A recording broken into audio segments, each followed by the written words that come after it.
Let's make a baby. My boss is a real bloodsucker. At least your boss doesn't want you to give him a hand. HoRRoRWEEN in the daytime. You know what I mean? It's a beautiful thing. Still scary. Keeping it scary.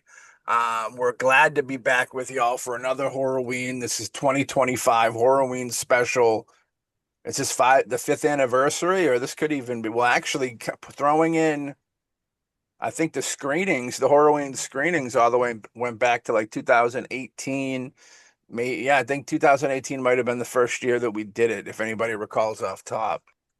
Yeah, I think you're right. It's a glorious thing. Busy year, but next year we're planning to get back into the screening. HoRRoRWEEN be a physical thing that people can attend and go to, with all types of cool flavor that we got bursting out of the candy dishes for all of y'all, and the jack-o'-lantern and the pillowcase bags. You got to put the candy in the pillowcase bags. You know what I mean? We're back with y'all. I'll start with my left, from Mostly Ghostly, the great Ray Booten. How you doing over there? Not bad. How about you? I'm doing all right. You know what I mean? I'll cross over. What are you, Ray? What are you costumed up as for this HoRRoRWEEN extravaganza? Well, this is the back of some old regalia I used to have when we used to drum and go into circle. I like it. It's leather. What's that, leather? It's leather. I dig. That's what they make the drums out of too. The drum cloth, drum heads, if you Yep. will. Drum skins. That's what they call them, skins, I think. You know what I mean? Oh yeah. All right. Next up, myself. I'm the ghost, Tom Grady. That's Tom Brady mixed with Grady from The Shining, ladies and gentlemen. Hoo-ha! Here we go. Doing it very nice.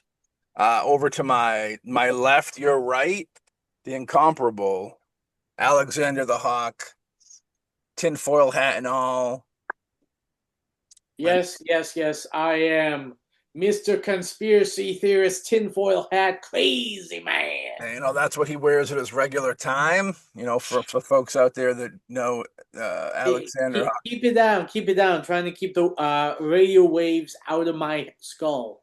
It'd be funny if you lost all your hair after wearing that tinfoil on your head for a couple hours. I'm already losing hair, man. So That's true. Just came back from a big filming excursion in Arizona, was it? Oh no, Louisiana. Louisiana. I had to cut you off. Yeah, Louisiana. I knew that. But yeah, just came back. That was a good shoot. Can't wait till it's all done. I saw that big weapon, bro. That looked badass. Oh, thanks, man. Yeah, there's a picture on my Facebook of me with a shotgun. I have a confrontation with a vampire who has killed my son. So, oh shit! The only time Alex believes in weapons and firearms is when vampires go after his children. Yes. Very good cause. He's here representing, we'll say, Behold the Pale podcast with the way you're dressed. Very fit. Yeah. Beware of the reptilian overlords. Woo. Oh my. He doesn't really even need glasses. That's just all the fake. So, and then down below, actually, both gentlemen down below here representing That Figures podcast, podcast about action figures, comic books, toys, action figures. I guess we won't consider them toys. People don't like when you do that, but just about everything. Figures, collectibles, come on. Collectibles, everything collectible. First up, we got Christopher Long in the building. Hey, what's going on? What's going down? Is he a pirate? Something like that. I dig it. Got my parrot. Got my mommy. I brought my mommy with me. There you go. She's chilling back there. She is. We'll have to. She'll get an IMDb credit for this as well. Very nice. About time. Yeah, she's been dying for one. I was gonna say, there it is. There it is. The mummy might have more of a IMDb credit than all of us. All the movies they've been in over the years. You know what I mean? That is the dummy or the mummy. How dare I say dummy? My goodness. Whoa. That's a coin. It's a coin pro. You said you weren't gonna start. I'm talking about the change in my pocket. Ghoul, you ghoul. You got change. You got change in your pocket. You need to change your life, as the good preacher says.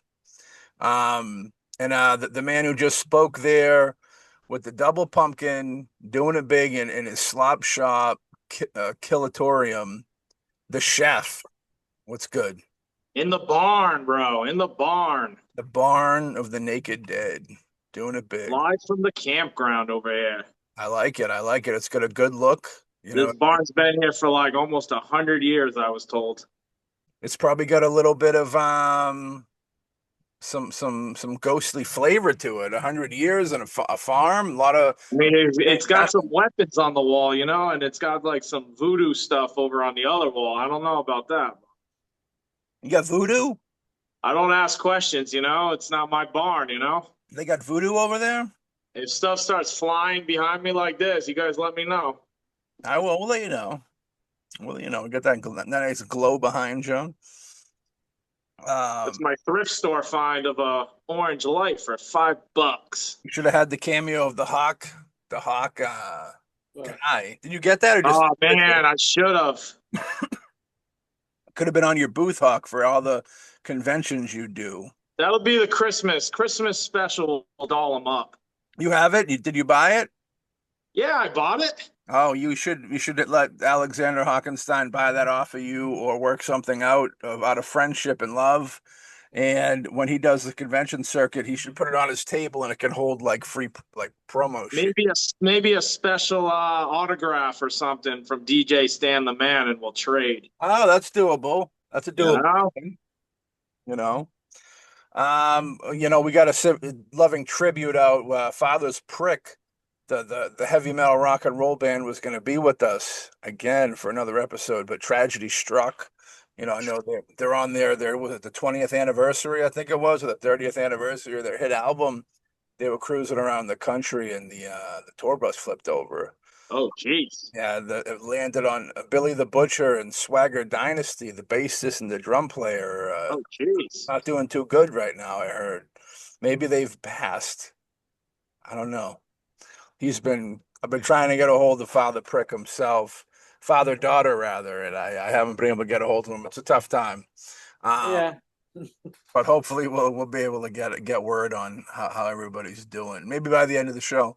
You never know. Maybe not. If we get a line of bad news, we won't share it. We wouldn't want to blow the vibe of HoRRoRWEEN 2020. No. Nah.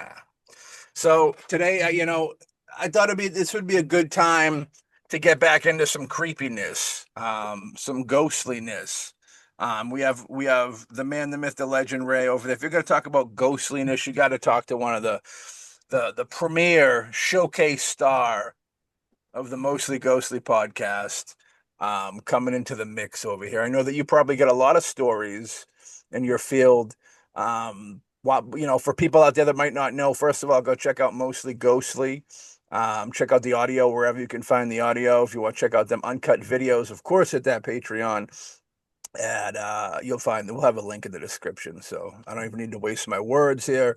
But Ray, the paranormal, when do these things link up with you? With me, it started as a child. Yeah. I was about, I'd say, maybe 7 years old. The house we lived in, 3-story. We lived in a second one. And when I was young, at one point I started to notice faces of kids outside my window. Yikes. Freaked me out. Me too. Well, we used to live about 100 yards away from a railroad track, which I used to go up and play on them, jump trains, all that stuff you're not supposed to do because it's dangerous. So I didn't think much of it, except for years later. I come along because my parents had moved out of town. I moved back into town, and I started hearing stories. And I look it up in a local community group. And what's famous around here is the ghost train. Turns out there are a lot of people. There are a pretty good number of people, and they were mostly kids, who died on those tracks doing the same thing I used to do. And you can still hear, once in a while, you can still hear the train coming through. and half the town has heard it over the years. And you go back about a year and a half, 2 years ago, I heard it. And I know from living near those tracks exactly what that train sounds like. And that was it. And the whole town hears it, and it pops up once in a while. You hear the train coming through, tracks are gone. As a matter of fact, the town wants to make a walking path back there, which I can't wait for because I want to go walking through basically, I don't know, it's ghost tracks. I want to go walking there, see what happens. It reminds me of that famous Ghostbusters 2 scene when they're walking in the sewer and the ghost train comes and they got to pull him aside. I believe Ray is like not pulled aside and he goes through it and he sees. No, it's actually Winston. He's the one that's on the tracks and has to get pulled off. You know, they don't pull him off. The other ones pull off. They leave him to get hit. That's kind of, it reminds me of how they didn't. He was the only one not on the poster for the original movie. And I don't want to be one of those guys. That's your job over there, Behold the Pill podcast. But definitely. The ghost train's interesting because you got a bunch of people that are, witness this. You know what I mean? They hear the noise. And there's no other trains around. Did they ever put in a new one or no? No, all the tracks in town are gone. The closest tracks are, miles away over in the next town. Yikes. City, actually, not town. I mean, so yeah, that's completely gone. Trains are going to have that haunt because they're important for multiple people. A lot of people, when a train crashes, a lot of people die. People get hit by trains. You also take the importance of like transportation, how important that that transportation is to certain people getting to and from work, doctors, whatever they might be running towards or from. You know what I'm saying? So it's one of those deals. Now, time. Do you think the fact that it runs at a certain time? Do you think that plays anything into the paranormal? Because a lot of it's like cycles, you know what I mean? So like if every day at 3 p.m. or 3, they're not going at a.m., but like, you know what I mean? Like 7 p.m. they're rolling out, that's their schedule. And because it's just over and over occurrences, you think that kind of burns a place into kind of the big scheme of things, and that's why it sticks around? Or why do you think that you can hear the noise after it's gone? Well, the timing, I don't know. I don't think it's at a regular time. That would be a residual type of energy. When I first moved back to town, I moved to an area that was close to the tracks again. And then it was easy to hear it, but it seemed kind of random. I mean, I could look down the street and in the distance, I could see where there used to be a bridge that went over the road that the train would travel on. The bridge is so you can hear the train. Sounds like it's going over the bridge, but there's no bridge for it to go over. And this was at random times. So it's kind of like, okay, that's weird. That is weird. Now, everybody else here, who here believes in the paranormal or hasn't a situation? Oh, that train story kind of reminded me of my own sort of train story. Okay. Oh shit! X-rated story? No, sorry, Jeff, not that kind. Back in like 2004, 2005, there was a big tsunami, and I was making kind of a tribute video for this, and I had downloaded a bunch of footage offline, and I viewed all the footage, and then I was kind of like splicing it together, kind of making little tribute video. And at one point, there was one scene where there was a train that had toppled over, and there was just like there was nobody really in the scene. Then, as I had spliced the parts together and was rewatching, all of a sudden there was like a ghostly figure that kind of stepped out of the train and walked through the scene, and it's not there in the original footage. It's not, and so I don't know, it could have been two pieces of media that kind of blended themselves in a very small way. But it was very freaky to me. It's still available on my YouTube channel if you want to go watch it. Plug But it. but Plug yeah, where it they was. can go see check. Well, what's the page? What's the page and the name of the video so people can go take a I don't remember. All right, man. I'll look that up. I'll let you know. I was gonna say you're supposed to remember these things. It was 20 years ago. Yeah. But yeah, it just it reminded me of that. So I don't know what it was. I don't know if it was ghosts showing up in video format, but it definitely freaked me out that night when I was editing that video. I was working a security job and I was too scared to go walk around myself because that kind of freaked me out. Oh yeah. I mean, definitely when you see something like that, it makes you question kind of everything. Even if you believe in it, like Alex has never really kind of witnessed. There was one thing that we can get into a little later. I think that we both witnessed together not too long ago. But I think that people don't it's just all movies and stories until you actually like encounter it yourself and go, wait a second. And then you like don't quite believe it, even though it's right there. You're like, no, there's no way this could be what I'm thinking this is right now. You know what I mean? It's tricky biz. And then you accept, and then you see. Chef, Yes, sir. I seen you struggle to raise your hand there, like you didn't want to be called out on your belief in the paranormal events.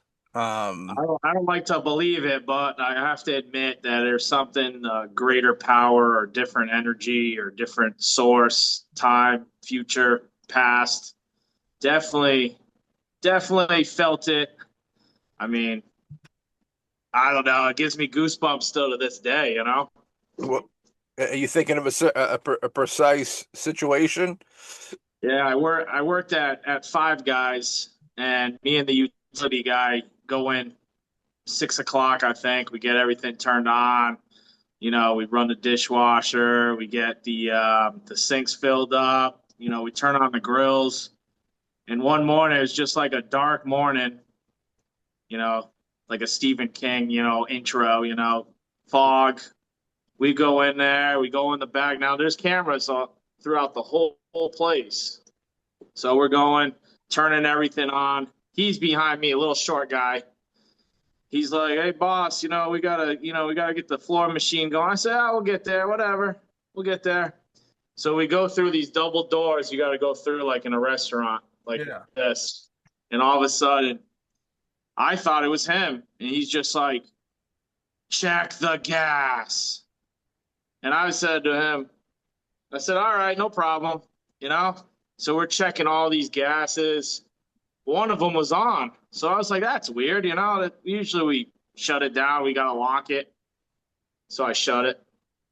Didn't think anything of it for the whole day. And finally, Ed, my employee, was like, "Hey, did you say that to me this morning? Check the gas?" And I said, "No. I thought you said that." And he said, "I didn't say it." "Well, I didn't say it." And I said, "All right, you're just fucking with me. Whatever." So the next morning, go through those double doors the same time. Same thing. Just felt this time it was just like a cool breeze on me and him. We looked at each other. We like, it just doesn't sit right.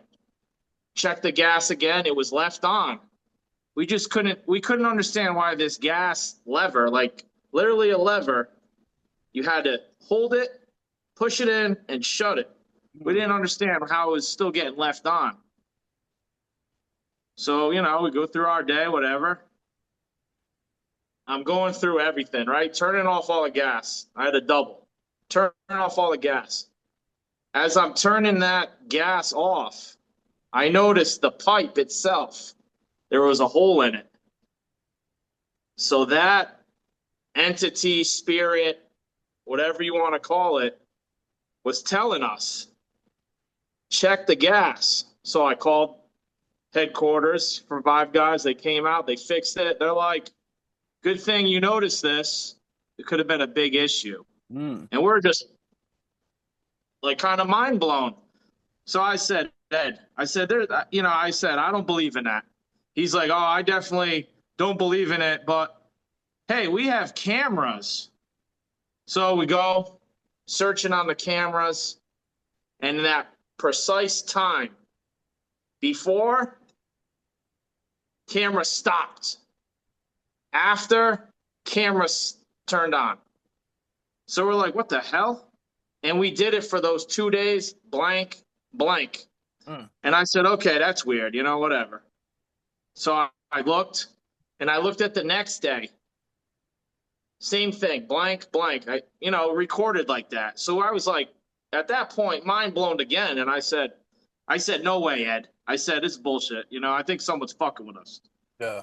So the next day it didn't happen, right? So I just did a recording, right? I uploaded it. And we look at that precise time. And as I'm walking out through the door, this guy Ed's walking out the door, you just see a shadow of a man like this. Yeah. Because that reaction was like when he kind of the energy kind of forced us and we thought it was each other. He was literally like this. It was an outline of a man, hand like this, like he was pushing the door at the same time we were. How do you explain it? Yeah, I mean, there's something there. You know what I'm saying? And for a year, I worked there for like 3 years, and nothing after that. It was like a warning, like, hey, check this gas thing. For whatever reason, there was a small little pinhole thing in the copper or whatever. And someone was telling us from behind, different power, that, hey, check this out. But it was just, we didn't believe it. You know, we still didn't even believe the recording that it was, you know, it cut out, came back on. We, you know, still like, whatever. You know, we've seen things happen with Wi-Fi and everything. But that next day, as me and him both, because you have to push your hand through these double doors. Yeah. I was like this, and this is all video recording. So I'm like this, Ed goes out like that. But right behind Ed, you just see this shadow like this, an outline. Woo! Yeah. Yeah. Yeah, you know, there was definitely something there. Like Chef, and after, if Chef can't answer it, it's a good Ray question. What do you think that was? You think it was somebody that was maybe a relative, or, you know, somebody that's been haunting that building? You know, someone just likes them Five Guys fries. Like, what do you think it was that that wanted them to reach out and stop that from happening? I would go with someone that has an attachment, or someone in spirit, like a family member or somebody who liked one of the two. Yeah. Over there trying to protect them. Yeah. What do you think, Chef? You agree, or you think it was something else? I mean, it only happened that little short bit of time, you know, and it was so loud it felt like someone was just behind my shoulder. That's why I thought it was the employee. Yeah. It was just a warning, but it was like a good warning. It wasn't like, you know, oh, we're going to blow this building up, you know, because of this pipe. But it was just, we couldn't understand how that lever, because you have to lock it. So the lock on it was literally off and up. We never understood, like, so was it him saying, hey, I need you guys to focus on this? It just, still to this day, gives me goosebumps, because as soon as I saw that outline, it was shadow. It looked like a man. The hand, like, just a perfect outline like this. And it was just so freaky, but it was also a good warning, like, hey, get this looked at. So I don't know if something happened on that whole land. It was a big plaza, but I mean, me and Ed were just like, you said something this morning? Nope. I thought that was you. And I said, nope. And it just clear as day. It just sounded like someone talking, but loud and firm. It might be interesting to look into the history of the building to see if there was ever a death in there and how they died. Yeah, I mean, it's the plaza's been there for a while, you know. They rebuilt it, you know, some parts of it and everything. So It's definitely been there a while. Maybe so like, what do you think about if somebody died there, Ray, and maybe they were like in a purgatory like place or being held back? Do you think them doing good deeds like that is something they think would kind of get them to the next place, or do you think that's just a good-hearted spirit person in general? Someone could have been trapped there, but I tend to go with that there was someone that had an attachment to that place. And it could have been that maybe it was a gas leak or something went wrong there. And someone's going wrong again. So what they did was kind of help these next people so that it doesn't happen to them. Yeah. That, the footage thing you were talking about reminded me of in the early days of mostly Ghostly. Um, Me and Ray, we would gather and we'd do the shows at my kitchen table. Shout out to Ray for driving down the distance. So all you mostly Ghostly fans out there got to give extra praise to Ray for doing that in the beginning days before Zoom came into the world. But Breaking up, Maddie. yeah, huh? I paid my dues too. When we did the shock treatment show years ago, I drove to Rhode Island for every episode. And I'm not saying I'm any better than Ray because that's just as long of a drive, you know what I mean? Um, but back to, so mostly Ghostly would shoot at the kitchen table.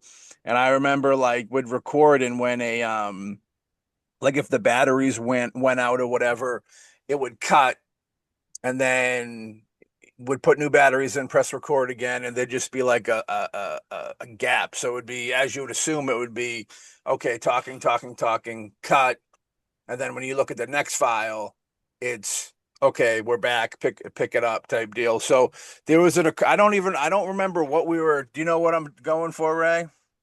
I think so. Yeah, I don't know what we were talking about at the time, but there's a second part to this as well that is relatable. But I remember our batteries died. Like 2-second clip it in between us talking. And all it was women's shoes walking across the hardwood floor. Now, within the same period of time that kind of coincides with what the chef was talking about, of like an occurrence that you don't really see a lot of, but it happened at a certain period of time. Then I'd say like maybe a week later, my wife had a dream, and in this dream, she woke up, she looked over, she seen me, I was sleeping, and then she looked over into the doorway, and she said that there was a lady's face with blonde hair, that just her face was like poking up, like she was kind of like poking into the room to see what was going on. And I gotta give her credit, because if I seen that, I don't know if I'd ever be able to sleep in fucking again, dude. That'd be too much for me. Um, but I know I've seen some things, so I guess I can't say that. But that's just crazy. And then like where we live, it used to be like a small hotel, like I think a notel motel type situation. So I almost got the vibe like maybe somebody got killed up in that place, and they were kind of like lingering. But and I think Ray even got a vibe. If I remember correctly, you got a vibe of like a lady Oh, yeah. in that house. Yeah. So I don't know why or where she came from, but she was there, and hopefully she's moved on. But it also comes we what was it? Then I had the toy that the day for that figures podcast people. I had a pink glow in the dark. That's why it was pink. I wasn't rocking no fucking pink figure, guys. All right, but it was a Sure. it was a It was a pink Power Ranger. it was That's all a right. pink Power Ranger. Yeah. Kimberly. It was a Stay Puft Marshmallow Man piggy bank deal, the glue in the dark, and it's pink. It's still over there. And I remember like I have like a table with like CDs and shit on it, and I got stuff on top. But it was on top of that table. Now behind that table there's a wall, and then there's a hallway that runs along it. And I was upstairs one day, and I heard a bang, and I came downstairs, and the Stay Puft Marshmallow Man was off of that table, and it went like around the corner and was like halfway up the walkway. It was such a weird deal, and I was like, "Woo!" I hit up Ray. There's been a few times where I just hit Ray up immediately, and I'm like, "Yo, this just happened." There's that, and there's the special treatment story where I hit up Ray immediately real quick. I'll tell that real quick. I might have told it before, but since I have the stars of the special treatment, the clowns themselves are in the building. Okay.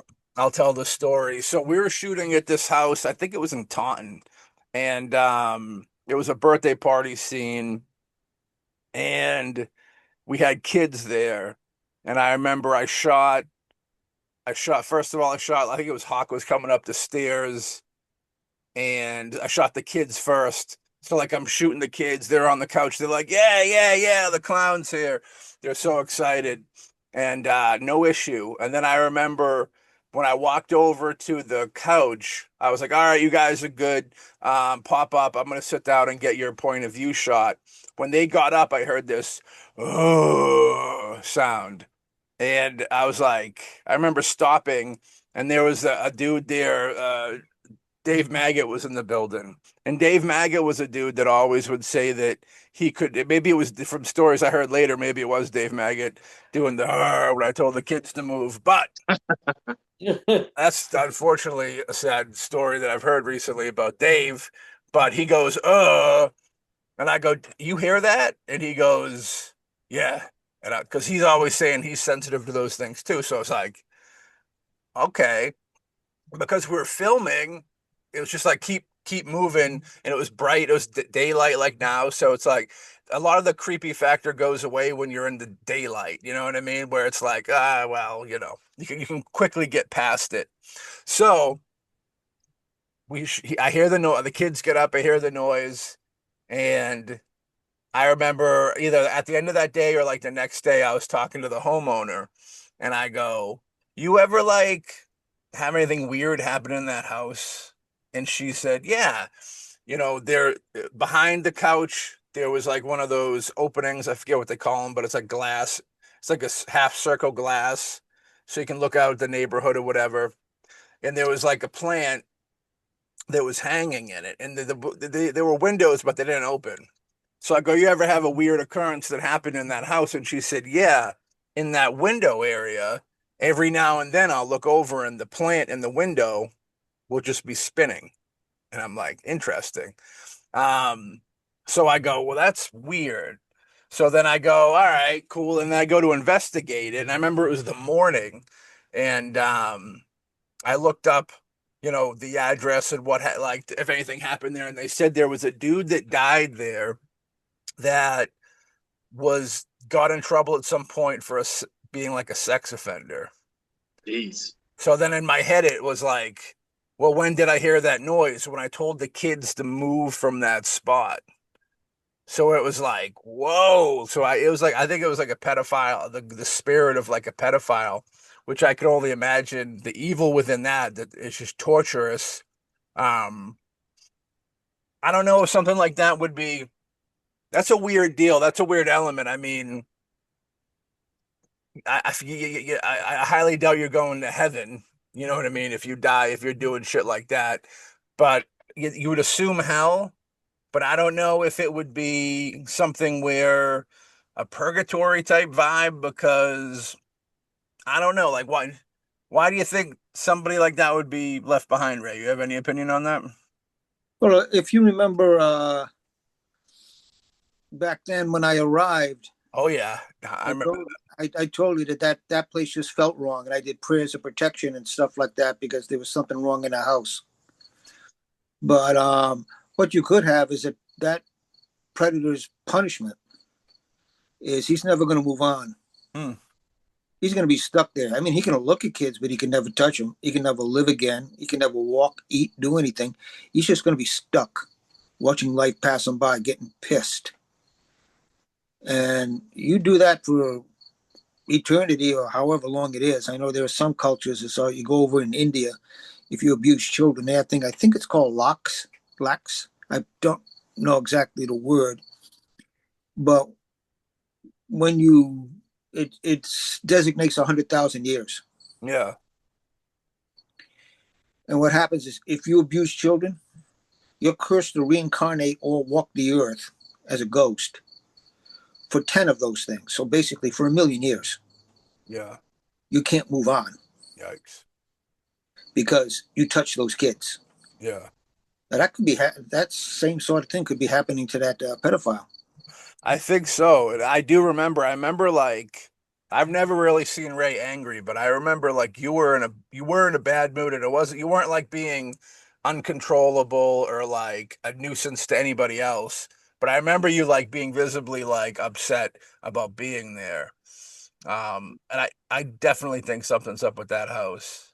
And to further, without going too deep into the details, the people that live there, the homeowners, I know that nobody passed away or anything, but I'm pretty positive like they ended up getting like divorced and stuff. Like it was kind of a thing. I think that there was just a really bad energy in that house that kind of had them, clawing at each other or whatever. But yeah, that house was like there was definitely something up. There was definitely something in that house that was no good.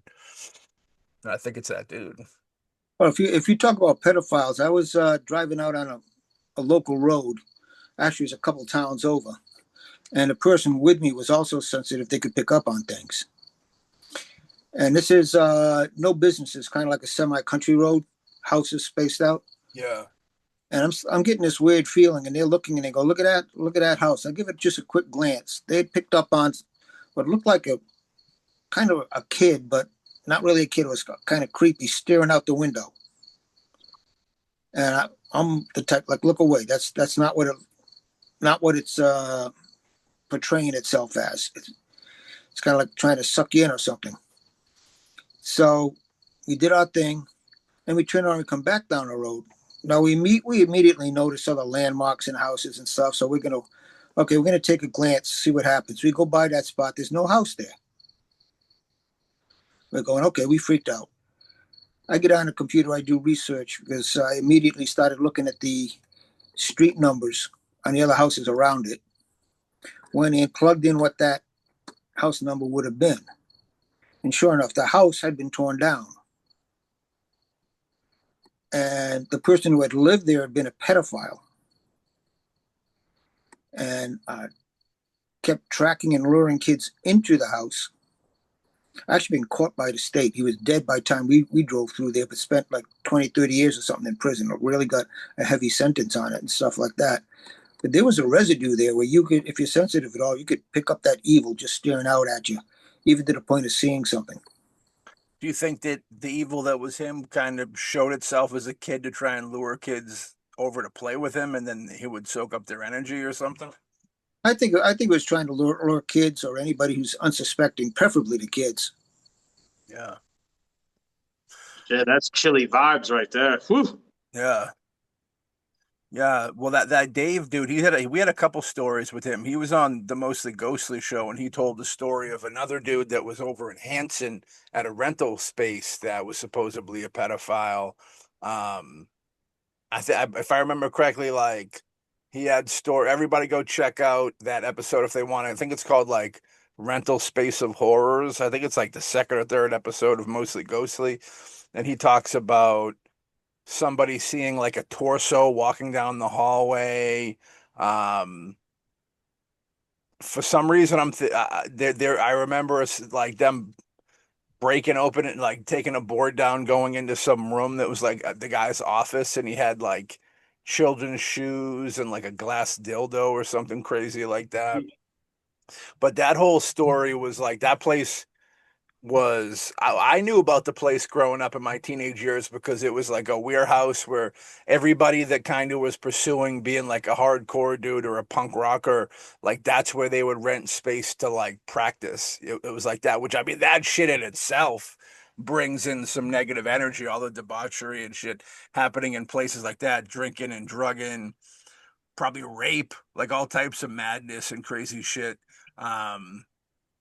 Like lost children, dude, like just lost teenagers, just like, me and Rave talked about like the pentagram, like it's satanic, but like it's in the rock and roll world, it's almost turned into like something else, like I had a story I told, I don't know if ever on here, but like going to a sleepover when I was like 7 or 8, 9 or something like that, and kids were just doing it was like shock and awe, and like they were like putting like drawing pentagrams on their bodies. And I grew up at the church, so like that was never my deal. Like, nah, dude, I'm good with that. Like, you could do that all you want. And there was one kid, I don't know if you want to connect it, but I mean, the main kid that was doing it did have like a turbulent life and passed away pretty young, you know what I mean? Which is very sad. He was a good kid. But there's definitely, I definitely believe that there's like a price that comes with that. Even if you don't know what you're doing, you know what I mean? It's kind of like the trickery of the devil in a way, you know what I mean? Like, oh, it's cool. Ozzy Osbourne does it, you know what I mean? You can put it on, you can put a big pentagram on your back. That's no big deal. But I think something a little sinister and dark and something that sticks with you. You know what I mean? Even in the horror world that we all work within with the films and stuff, it's like you'll see people dabbling in weird stuff that it's just like, yeah, I don't know if I'd dabble that, or like, I don't know if I'd play that card or whatever. Like I've told the story on this very platform of HoRRoRWEEN, I believe, of when we did that Victoria short. It was the only time I ever really dabbled in like devilish stuff because I've always stayed away from it. And I have a theory that like, you know, people will go, "Hey, well, they made this movie and it has the devil in it, nothing happened to them," or they made that. And it's like I think there's a strong, like, if you like I said, I grew up in the church, so like I believe in the devil, and I believe that it's no bueno, you know what I mean? Not something to play with. So I feel like if you know that and you're entering into that content knowing that, I think you're more likely to have a bad experience, you know what I mean? Like when they made The Exorcist and crazy things happened, and a lot, you know, there's a lot of horror flicks that weird stuff. You got Poltergeist. I think me and Chef were talking about the Yes, sir. Poltergeist thing a couple weeks ago, where you know they decided to use like real skeletons, like people's real skeletons for that pool scene, and then like I think the two daughters, not the son, but the two daughters, like had horrible endings. You know what I mean? And like I definitely believe in like a bad energy. It's like anything. It's like if you let it in, like if you accept and let in bad, like anything, if you were to eat bad food, it's gonna make you sick. It's the same thing with like that. It's like if you're gonna let bad energy in, like it's gonna do bad things. I tell my brother this all the time because he'll watch all these like, I guess I shouldn't say you know, like bad, like stupid podcasts, like just nonsense, stupid shit. I guess I shouldn't be saying that because somebody might think that could be what we do, but like, but it's like all the stuff that you let into your body, you know what I mean? You could say it with politics, you could say it with like I've talked before, like you know, like horrifying real life tragedy, death videos, I watch those, unfortunately, you know, like the Charlie Kirk. I think everybody's kind of seen the video of the Charlie Kirk shooting, and if there's something that like draws you to it because it's so interesting and raw and like, you know, taboo, but like watching a lot of that stuff is bad for you. You know, the thing with my brother, it's like you gotta, you know, the podcast and the content that you bring into your mind and shit like that does have an effect. It's like the food you eat, you know what I mean? Like if you're eating good food, same thing with music, you know what I mean? But I guess music's more, I guess, to each his own, on taste, what you do, what you like. But yeah, like there's certain things, it's like there's an energy to everything, good, bad, and you got to be careful of what you like take into your body and mind and soul, you know what I mean? Because you know, it could do treacherous things, you know. Like I remember when I got sick with the diabetes, which I guess I get drinking too much soda pop is probably what gave me the diabetes. But I remember being heavy into fucking horrified. Like I just watch like death videos and all types of crazy shit, dude. Like madness. And I think that it really like weakened my fucking mind and brought down my like vibration to the point where like the diabetes could come get me. And then I got rid of it. I got, you know, I got tired of diabetes, so I just said, all right, fuck it. I gave it up. No more diabetes for me. But yeah, there's definitely like there's something to say about the content in general, and whether it's, and it's not a censorship thing, but it's just certain things. How do you guys feel about that? Like, if you had a steady diet of watching videos that were, not even death, just hate or argumentative, or whatever it is, it's like, do you guys believe that stuff like that leaves a lasting imprint with you, or? Well, I think that it depends on a lot of things. I think it also depends on the person themselves, Yeah.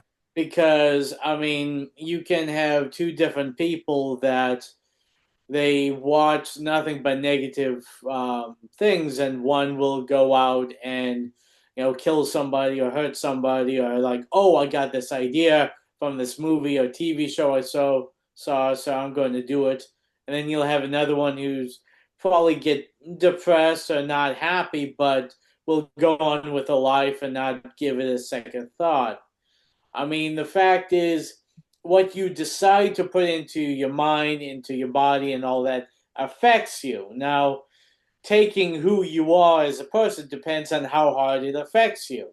I mean, we had Happy Anderson on our first season of BoomBasticCAST, and he was in Mindhunter, and he made a comment that he played a very dark, twisted serial killer, and at first, he's done a lot of films, a lot of TV, and he does his characters, and he goes home and he doesn't really think about it. But he noticed that after he did that, he was getting more snippy with his wife. He was more depressed. He was more angst and all that, and he was talking to another actor who played another serial killer on the show, and they both had the same kind of situation. Now, of course, neither one of them went out and hurt anybody or tried to kill anybody like their characters, but they did have the negative effect on themselves personally, because of when you feed yourself with so much negative emotions, it'll affect you. Now, that depends on how you are as a person, is how you let it affect you. You can, okay, you realize what it is, you move on, you start, watching better stuff and try to get out of that mindset.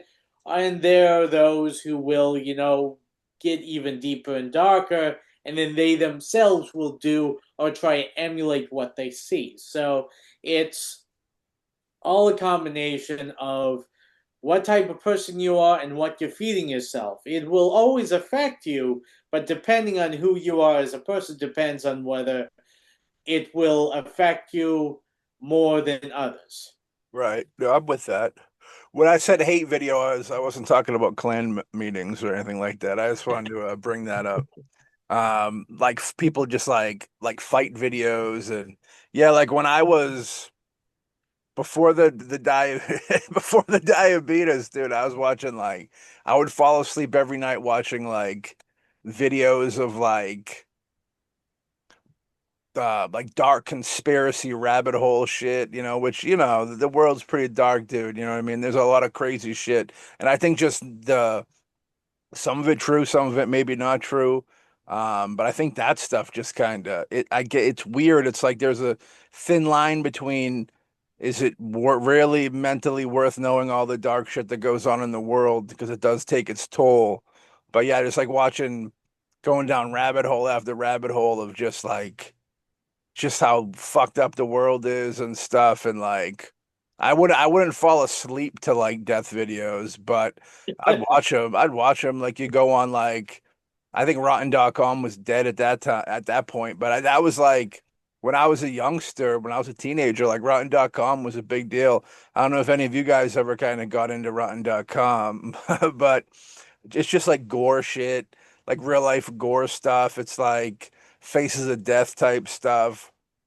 It's taboo. It's like a weird deal where it's I mean, now it's just the news, it's just 6 o'clock news, you know what I mean? But back in those times, like, yeah, you could reach out and see some wild shit. Like the most wildest shit I've seen, like, I've probably been watching weird, wild, crazy shit like that, sadly, for fucking 20 years or so, you know what I mean? But the worst shit that I've seen is all stuff that's probably come out in the last like 7 years, you know what I mean? Like you get kind of get, what's the word? Like immune. Desensitized. Yeah, yeah, desensitized to it.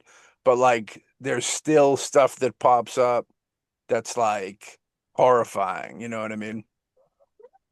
Yeah, Uh, I think like you talked about like the Charlie Kirk thing, and just in general, like it's so easy now to come across these things. Like you don't have to be searching them out; they'll right. come across your feed, Yeah. and you don't need to be looking for someone to be killed live. Like seeing a video of someone actually being killed, like it will just come across your feed, and so yeah, I think these things, like you said, they're so much more accessible now and so much worse because it's just like, you don't have to go to a website like rotten.com to see something like this happen. You'll see it every day. Yeah. And, it does definitely, you do definitely get desensitized to it. You get like, um, but even being desensitized to it, it is still affecting you in some ways. Like Hawk said, it is still like, it's still gonna have some sort of lasting effect on your psyche, on just in general. And I think that it's kind of a scary thought for like future generations, for my kids and their kids. What the world's going to be like in another 20 years, Mhm. where it's come in the past 20. um yeah, I don't know.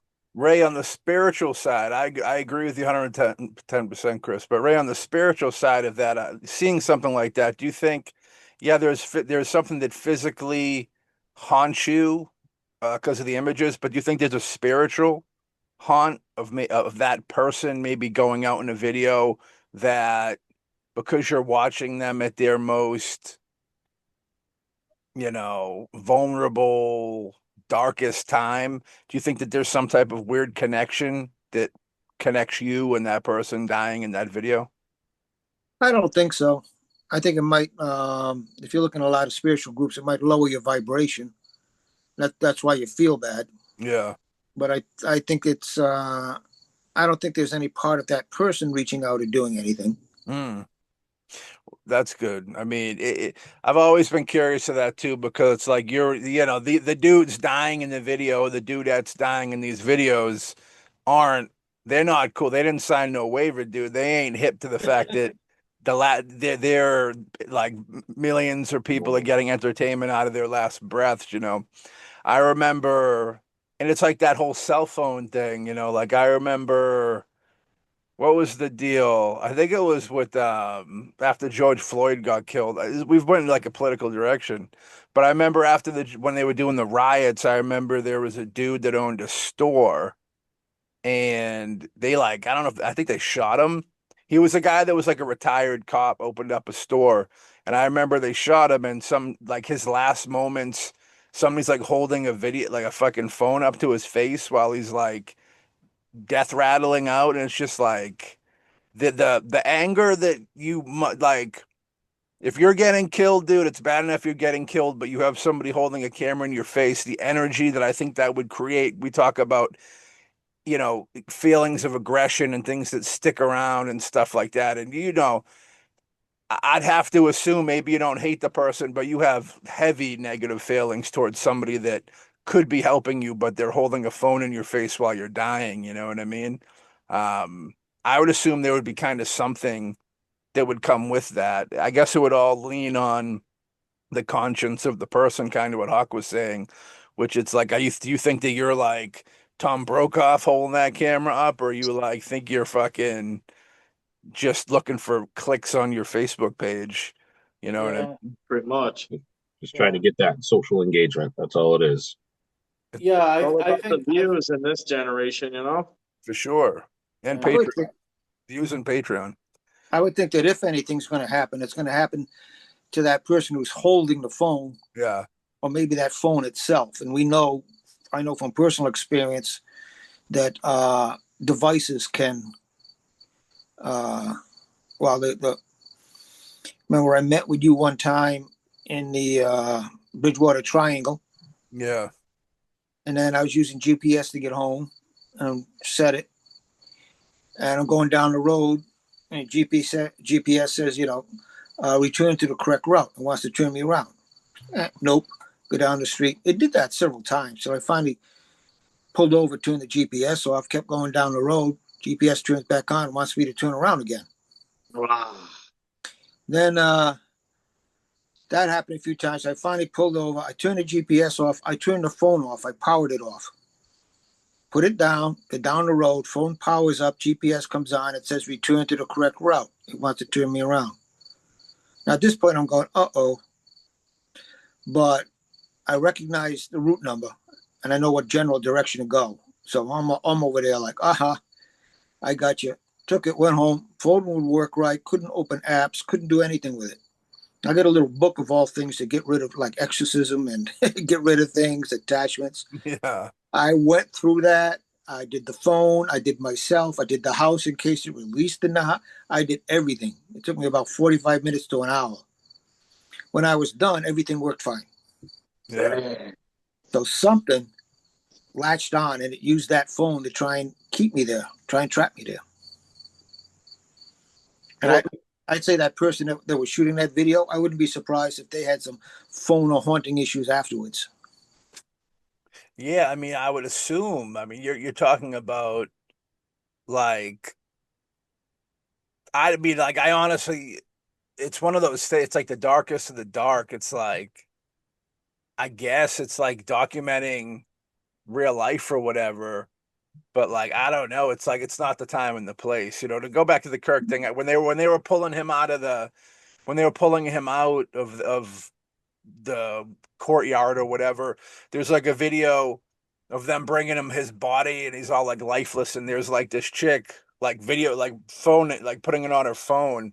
It was so weird because she's phoning him, then bringing him in, and then there's like a lady that crosses the camera and she's like crying, and then at that point the person holding the phone actually like snaps into like a reality. Maybe they were in like a shock or something, because then that lady holding the phone kind of like puts her phone down and like gets emotional, and it's kind of like maybe it's just a autopilot. Oh, gotta put my phone, gotta get this. You know what I mean? I mean, realistically, sadly, that footage would be expensive to like the right, news organization or whatever, a TMZ would probably pay top dollar. What's crazy about that is like, maybe it's because so many people have it, but in the regards to the TMZ thing, it's like you would assume you would see more footage because there was so many cell phones up during that. You know what I mean? Just people filming him in general doing his thing, and then it happened. You would assume there would be like, I think I've seen 3 or 4 clips of it. There has to Right. be hundreds of videos of that floating around. You know what I mean? Weird, very weird. Well, here's the thing that I find, and is that especially nowadays, since again everyone has cell phones, everyone goes on the internet, and going with the whole desensitization of horror, bloodshed, murder, and all of that, is that I think a lot of people have gone into their minds that if they see something bad happen, their thing is, oh, if I record it and post on YouTube, okay, I'm doing my job. I'm making sure that this doesn't disappear or hide, that, the authorities can't put underneath the rug or ignore it. But then again, there's a disconnect where you're like, okay, I will record this because then, I'm doing a good job, but at the same time, the other person, you could have saved them. You could have, called 911. You could have done something to actually help them, but most people are stuck doing that. And then, of course, it's the other effect of like, oh, I got this footage. I can put on YouTube or TikTok, get a lot of views. People will finally come to my channel, maybe see other things I've done, and then I'll become, known and popular because of that. So it's, kind of a disconnect where it's kind of similar to where you now have people that use drones in wars and all that. So now you have I've seen those people, videos too. yeah, and you have people that now, well, I'm all for not risking people's lives in wars, but by doing that disconnect, then you have the disconnect of, oh, it's a video game. It's like Ender's Game. You do this thing and it has real life consequences, but you do not experience the real life consequences. And because of that, I think is a major issue with the youth of today is there's so many people that are willing to, attack someone online or attack someone some other ways verbally where they get no consequences because of their actions. And because of that, I think is why there's such a disconnect between the younger generation and, what's really going on in the world right now. Yeah, those drone videos are crazy because it's all like infrared. So they look down at them and they just drop them, and then you just see it's like a water balloon blowing up, hits their legs and stuff. It's. But I agree with you. There's definitely a disconnect, and it's scary that they're. I don't. I get. It's something? Is it a scarier thing, or is it trying to be more humane where there's a disconnect with killing? I mean, there shouldn't be killing to begin with, but there always will be. Unfortunately, that's kind of the way the game goes. You know what I mean? Yeah, but if there's a disconnect in killing, then more people will have no problem doing it. That's Yeah. the issue. Well, in that sense. Well, I Yeah, guess well, in I any mean, sense.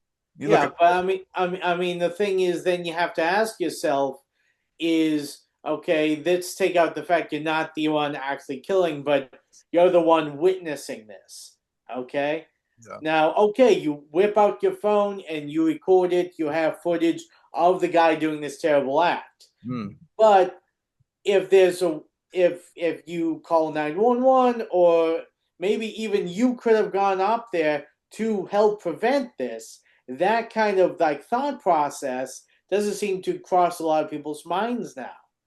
I mean, everyone's really like, oh, if the bad guy sees me holding the phone, they're like, oh, I'll be caught and I'm going to stop it. But if they've already decided they're going to go through with this act, you holding a cell phone isn't going to stop them from doing it. And that then dissociates people from, instead of doing an action for the betterment of mankind, it's more of, I'm going to be the audience. I'll send this out so people know what happened, but I will not try to change the situation. Yeah, well, I mean, there's certain situations you can change, you can't. Like the one with them bringing the body out and the lady, there's nothing really she could do. But the video is really like a weird societal take on like the human nature type deal because it's like it's like I think she was in shock and she was like, well, I mean, it's there. I got to get it. So she put up the phone and she was filming it. And not until she's seen the lady cross in front of the camera crying did she kind of like get emotional. And maybe it was like just like watching the news on TV when it's through the cell phone. But when you see, the worriness of people rushing them, but when you see another human crying because of the trauma of what they're seeing, it's like snapped her back into reality in a way. You know what I mean? It was just like a weird, very interesting video to see because she was like cool with it until that person crying goes in front of the camera, and then she's like she was just in the moment of what was going on. And I do think that in a situation like that, reality kind of goes out the window. So like you're watching something horrifying, but you're just almost like a fly on the wall type deal. So like you could be filming it because you're very disconnected, like we're saying, but like once that human element came into the mix of the person crying, I think that's when she like started crying herself, and it Oh, was a weird deal. Yeah. or another possibility is the fact that the person taking the video in her mind's like, oh, this would be great footage. I got this footage. I can either sell to TMZ, I can put on my TikTok, get views and all that, Yeah, and then finally seeing, like you said, the reality of the situation that someone is actually physically hurt. I think it's less of snapping her out of whatever fog she was in, and it was more of like, huh, maybe I will be looked at like an asshole for filming someone who just died, and then That could be put it too. on the guise of like actually giving shit. That could be it too. It's weird. It's like, and I've never seen her, and I've looked at, whenever something like that happens, I try to watch everything about it to get my opinion of it, because obviously the media is going to distort things, and I've never seen that angle of what she shot. And I wonder if it's almost like if people thought they were getting I don't know if it was just because a lot of people there were fans, so like they feel like almost a sellout, probably being like, let me sell you this video of this person that I supported getting killed. So it's either that, like a guilt of making money off of it, or the fact that the news and like TMZ outlets, like they had the wide shot of it happening, and then they had that more closer up shot of it happening, and they're like, why pay for more footage, like we have everything we need here. I think there's that element, so there might have been people trying to grab it for money, for financial gain, but I think the people that were buying were just like, we got what we need, why investigate more, why have more? Because, and has everybody here seen the video, like the closer up video? Yeah, it's rough. It's pretty rugged. Yeah, it's rough, man. I've It's watched rough that. to watch, you know. Yeah, I work with an EMT, and he told me we as soon as it happened, um, I was doing a delivery. I came back, and they were like, "Oh, you hear Charlie Kirk got shot?" I'm like, "Nah." And then I looked it on my phone, and I was like, "Wow." And then one of the dudes who worked there is an EMT, and he's like, "Yeah, dude." He's like, "Just by the way, his body, he's like, he was dead before he hit the ground." Um, a lot of blood. I mean, the sad part is I found out later is the whole family element. Like, I guess his kids and wife were there, and like the kids, I guess his daughter like tried to run up to him to check on him. Very dark stuff. That's a crappy Super, situation, you know.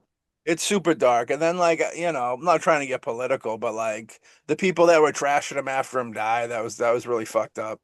Um, you know, Well, I mean, it is what it is. keeping it dark. Uh-oh. How about a cemetery at night? They get pretty dark too.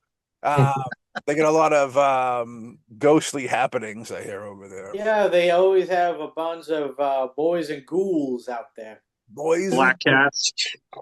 Yeah. Well, after my parents moved out of the town I'm in, Yeah. they moved to Rhode Island, and several things happened. They moved to a place on a hill. What we didn't know to start with moving in is the house was haunted. So we went in, and weird things started happening, like the room I was in, my bedroom. People sometimes talk about windows falling. My window would open on me. Oh. That's kind of like, okay. That's a different horse for a different feather right there. We did talk to a previous owner and some neighbors, and the person who built the house had died in there. So we started talking to him, and the activity went down. And so we all got along. But if you go about a quarter mile in one direction, there was a cemetery. About this quarter mile in the other direction, there was a cemetery. We were between two of them. One is famous, North Burial Ground, for being haunted in Providence. They even have ghost tours. Yeah. When I was about 12, I used to like to go in there, and a couple of times I snuck in after sunset. One time I was in there, and I'm walking along, and I have trouble walking. I looked down to pull my foot, and it looked like there was a hand grabbing it. Yikes. And I pull hard, and I run. I went back the next day with friends. I wasn't going back alone. During the day, we went to the area where I was in. There were no low-lying bushes, shrubs, graves. There was nothing that should have stopped my foot. There was a grave there, but nothing that should have grabbed my foot. Now, several years later, I went into the other cemetery, which happens to be one that H.P. Lovecraft is buried in. And I used to like to go to that one during the day. and just I'd like the cemetery to get away from the city. I was a country boy. The city was noisy. We lived in Providence. Cemetery is quiet. So I went in there one time at night, and I see what to me looks like a lady. She's kind of dressed nice, mostly in white, and she's walking. I'm figuring, what the hell is she doing in here? So I start to head towards her, and she disappears. I turn around, and she's over there in the other area. Now I'm noticing that the way she walks looks more like she's floating. Nice. Every time I head for her, she disappears and pops up in another place. It's almost I'm spinning around going, what the hell? And then I finally figured, oh, shit. Yeah. I'm like about 15 years old going, oh, shit. Get out of here, run. That's what I did. I got out of there. And the interesting thing is, what was sad, like when my parents died, when my mother died, there was no cemetery. Nothing was arranged. And it was hell for 3 days to get everything ready. So my wife and I decided we're not going to do that to the kids. So we made all the arrangements ahead of time. And we got the plot and the graves, everything. They don't have to worry about anything. Everything will be set. Yeah. Well, we found out that the cemetery we chose, which is in this town, has a reputation for being haunted. Woo! So we're going to be buried in a haunted cemetery. That means we can hang out and have tea after you pass, Ray. That's right. We keep it going. That could be a sign, you know? That was a reason why that happened. But yeah, and then this kind of followed me through my life. Like when I one time my older sister was in New York. She had moved into a house. Actually, it followed my family, and it was haunted. We were there. My father's there. Everybody's there. And again, I'm around 15 years old, and we're sitting in the living room and we hear a noise. She says, "Oh, that's the water in the bathroom." She turns it off, comes back in a little while later. Oh, there it is again. The ghost kept on turning the water on in the bathroom in the sink. They go in and turn it off, you leave. A little while later, it turns it on again. So she's joking about the ghost. She says, "Oh, yeah, there's a couple in here." And then we hear footsteps upstairs. It was an attic, and there's only one door to get up there, and we could see it, and it was empty. I mean, it was closed. We knew no one went there. The attic was empty. My father and I went up there. So we're looking around us. We're walking towards one end. We hear footsteps behind us.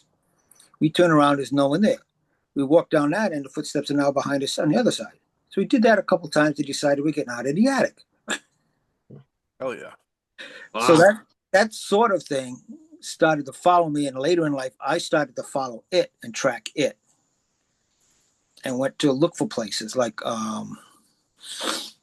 there was went on a trip to Salem one time.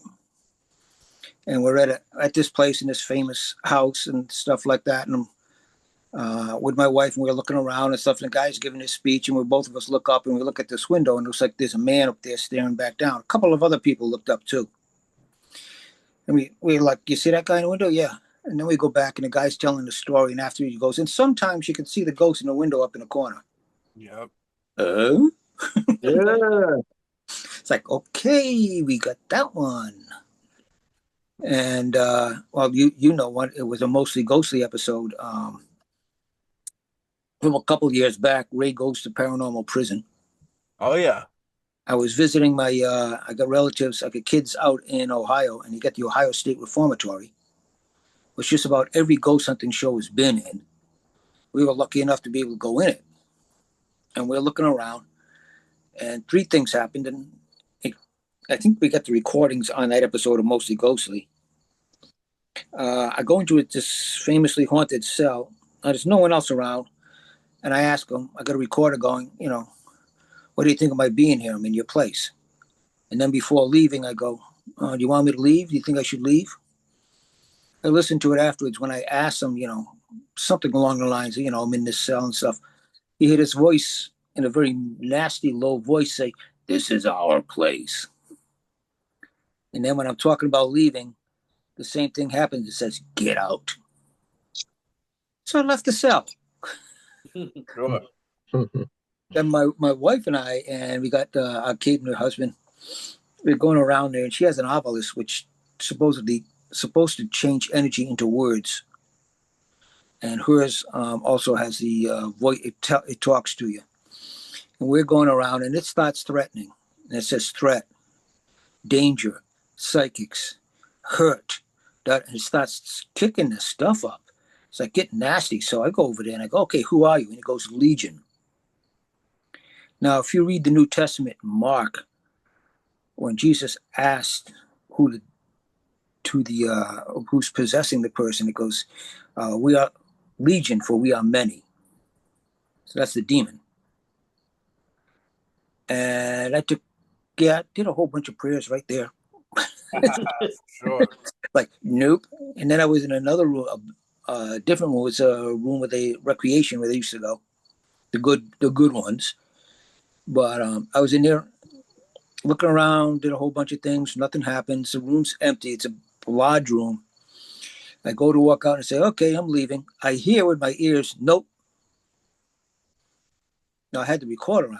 Check the recorder. It's on the recorder too. Heard that one with my ears and got the recording. And got some photographs and stuff like that. But it's kind of like, if it's out there, either it's attracted to me or I find it. One of the two. A funny one, I used to do mediumship professionally. It was my job for a while. Galleries and private homes, and did a home. And first I did a ghost investigation for them. And a couple of years later, after a lot of digging, they confirmed the name of the person and invited me back to do some readings. And they had family in there. And it was so funny to me. I'm talking to this lady in spirit, and I'm giving some information.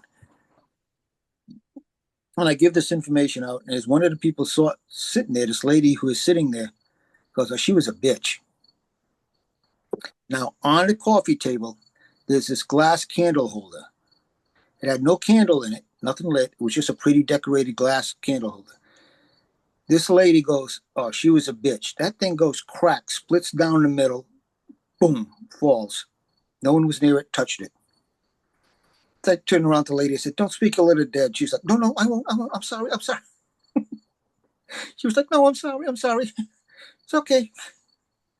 But if it's out there, it'll find me or I'll find it. One of those. Yeah. Alexander, when he brought up cemeteries, I couldn't help think of Sleepy Hollow Cemetery. Did anything crazy happen there when we were there? No. Except I he mean, got actually, tired. yeah, not when we were at the Sleepy Hollow Cemetery. Nothing that I can think of.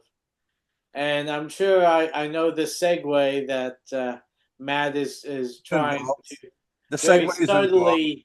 subtly get into. I was trying to think of if there was anything. It was kind of labyrinth-like where we got lost a few times, but I don't think anything really kind of paranormal.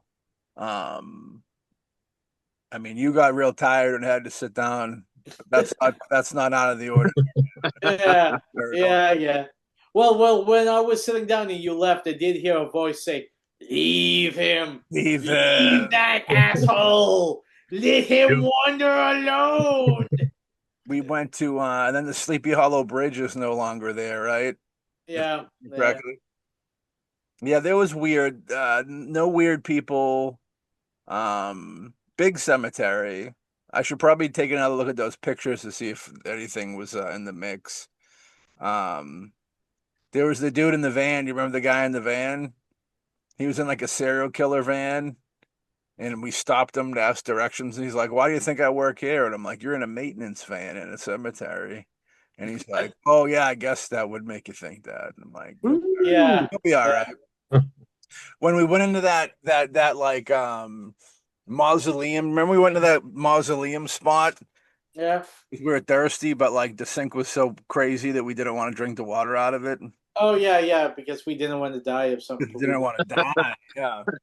But later that, like the next day or so, I will say that I did, for a gentleman over here that doesn't always believe, maybe never believe in the paranormal and ghostly and stuff like that.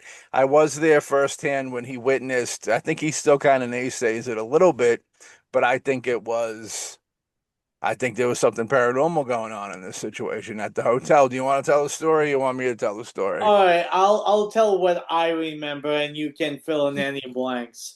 All right. Now, it was in the morning. All hotels have a continental breakfast. Not all. Not all. Only the haunted ones. Most hotels. Only the BoomBastic guys get the luxury like that. Yeah. True. Go ahead. Yeah, so luxurious we had to share the same bed, but that's a different Whoa! story. That was Another preference, so that was choice. That's a different Yeah. podcast. We kept our clothes on the other bed, and then we slept naked on the other That's for the When the Patreon only. camera turns off. bed. Uncut on the Patreon page. Yeah. Chris got that right. Yeah. But anyway, we went down, and I think Matt went in earlier. He got a pancake and put some syrup on. I think he ended up spilling some syrup on the ground or something like that. And went back, we ate, and I think we were thinking about going in to get something else. And as we stood there, a woman made a comment to one of the servers like, "Oh, it's sticky right here on the ground." And the server came to look at that. And as we're standing there, in between them and us is the little island that has the silverware and the little condiments and other things. And I think it was a fork or a spoon. Yeah. Somehow jumped from where it's staying and landed right in front of us. Now, there was definitely no obvious reason of why it did that. I am open to many possible of rational explanations. Maybe it was placed in kind of a banded form and it just happened to spring at that moment, or just something else, which I, of course, do not have the answer to. But, of course, my dear friend Matt was the first to say, spooky. Of course. Spooky. So I don't know what Alex is saying that I went in before him because we always went at the same time. Unless I leave early to give him time to jerk off so he can be normal throughout the day. That's what I was going to say. You sure that guy was syrup on the floor? Yeah, Yeah. I get beat out the demons before so he could have a normal day, dude. I don't hold nothing against you. You do what you got to do to survive. Now, Yeah. I believe we went down there at the same time. They had a very Yeah, well, we did, but the thing is that when you went and did the syrup and the pancakes, I was already sitting at our place eating, I think, at that time. when people offer me free breakfast, I eat like diabetes was never a thing. You know what I mean? Right. So Same. I might have been going up for seconds or something. Yeah. Oh no, that's what it was. I did. They had a setup with like the eggs and bacon. Yeah. So I'd get a plate of eggs and bacon and shit like that, and then I'd go back up for the waffle because the waffle took up the whole plate. And it was you pour in the mix and you flip it and it cooks it. So what I did is I put some the works on it. I even put this blueberry shit on there that I probably Like shouldn't. a waffle machine? Like a waffle machine. So like they had this blueberry deal, which like anybody that's ever been to one of these, there's certain things that you probably should stay away from because it's open and God knows what people fucking putting their hand in there to like Yep. scoop out blueberries. So I had some blueberries and I syruped it all up. And you got to get a good amount of syrup on there. You don't want dry pancake. You know what I'm saying? You got to have the syrup. So when I did it, it left the pancake. It was kind of pulled up on the plate. So like maneuvering, I spilled some on the floor. And I went back and we ate. And then me and Hawk, I think we might have been going up for around 2 or something. Whenever we left, I'd always grab some apples or something just to bring to the room in case we got hungry. You know what I mean? And I remember we were up there and the lady complained to the dude. And when she complained to the guy, I remember I looked at Hawk and I made like a laugh, like that was me. And then right after I made that laugh, poof, it's like, and like Hawk said, it's like if somebody was like, if they were bent, but they weren't bent, they were all put into this thing, just sticking upward. And it was like a fork and a knife or something, but it just poof, like blew out of it and landed. I think. Did it point directly at you? Make an I don't arrow? remember that. I should take a Form an picture. arrow. It was these guys. Yeah, maybe that was the case. That could have been it. But I remember being like, huh? Another one of those moments where like you don't really believe what you're seeing. I believe in paranormal stuff like that. Hawkman, not so much. So like he was a little harder to sell, but even he was like, I can't explain what just happened. And it was like perfectly timed. It was like I went like, and then poof, like it was upset at me for making the mess and then laughing about it. That was my take. What I think happened.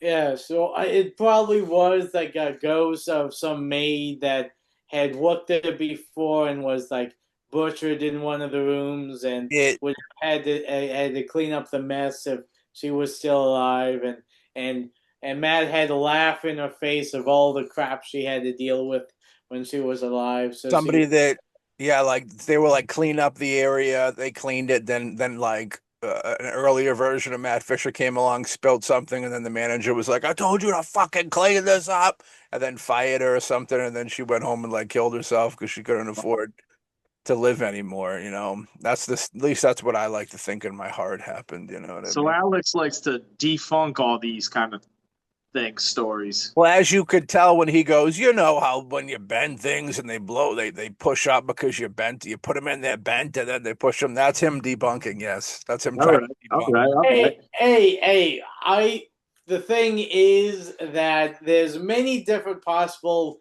plausible explanations for a That's lot of things that people are saying that, either supernatural or, and all that. I mean, again, if it was supernatural, what was the point of blowing the fork and the knife up? Is absolutely, it's not like it was sending us a message or it was punishing us for no, anything. it's letting So, us. Calling you out. there It's has to calling be a you out. reason It's for letting. everything that happens. It's letting us know that it knows that I made the mess, dude. That's what it was. Then it would have thrown the silverware at you. I was right there, dude. Dude. Okay. It has bad All aim.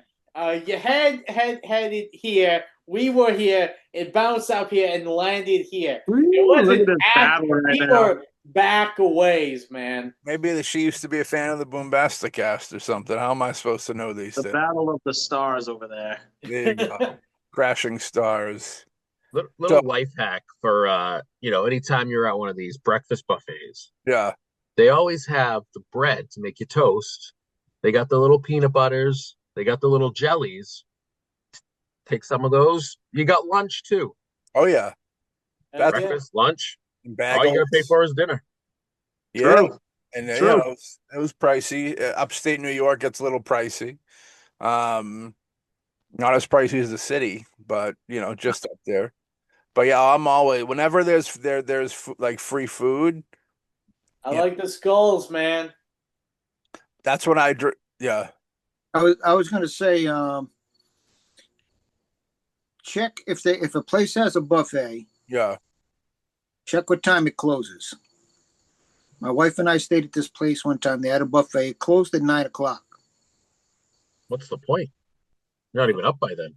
You got to get up at 5. You got to get up early for them, they close. No, the buffet was a nighttime buffet. Oh, really? Oh, 9 at night. Oh, okay. That's fancy.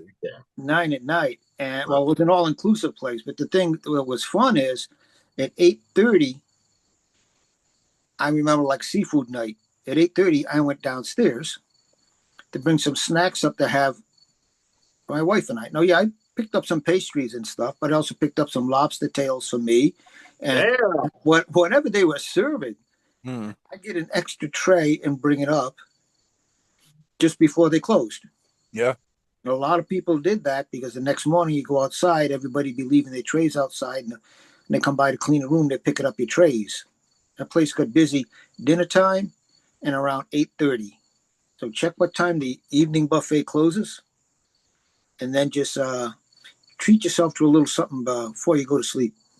Okay. One of the days, Hawk, what day was it that I made a plate? I think I made 2 plates. I might have made one for you and myself, or maybe I made 2 for myself. I gave, I Probably think I that gave, one. I think I gave you some though, I believe. I don't remember. I think that might have been the first day. No, it was when no, I don't think it was the first day. It was this. I think it was the day we went home. So we had something to eat like en route, and then I put it in a bag. mm, I think I don't know. Yeah, doing. Having a late to 9 p.m. That's good. I'd stay away from seafood at the hotel though. That's bad. That's asking for trouble. Hey, I have to say, when I was in Louisiana, I did have. Now they call subs po' boys down there. Yeah. Okay. Yeah, oh, boys. And what I loved was they had a fried shrimp po' boy, which was really good. A po' And boy. really, really, filled it up. So no point to the story. Just wanted to say that. That sounds good though. Little food. Po' boy Productions was that's an actual production company. I forget who Is it it? was. Yeah, it's from man, it was from trying to think of who it was. It was like from the 80s, I think, maybe 70s. I forget the dude whose production company it was, but Po' Boy Production was a thing. Oh boy. The Yeah, you gotta if they offering free food, you gotta do the free food deal. Have to. Yeah. But that's Alex's only paranormal extravaganza.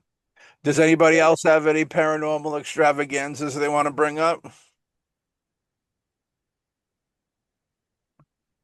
I gave you my one, man. That still Yeah. freaks me out to this That's day. good.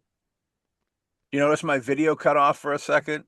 See, yeah, it's the spirits are talking. You got to rewatch this to see if there's any shadows and stuff. Spirit of the fucking motel chef.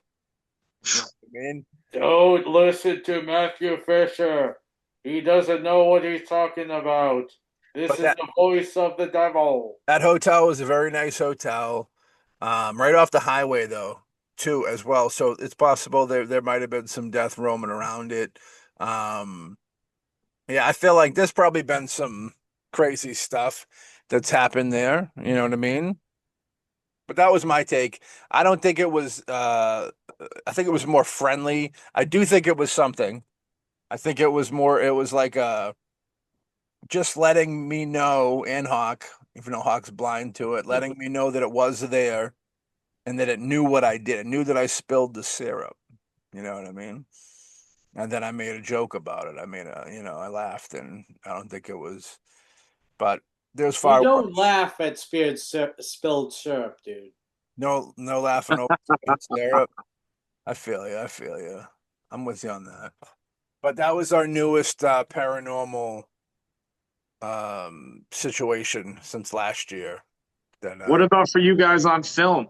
Anything on film set, something moved, and you were like, "Oh, that could be something," but maybe it's just the wind. Like anything for your guys past?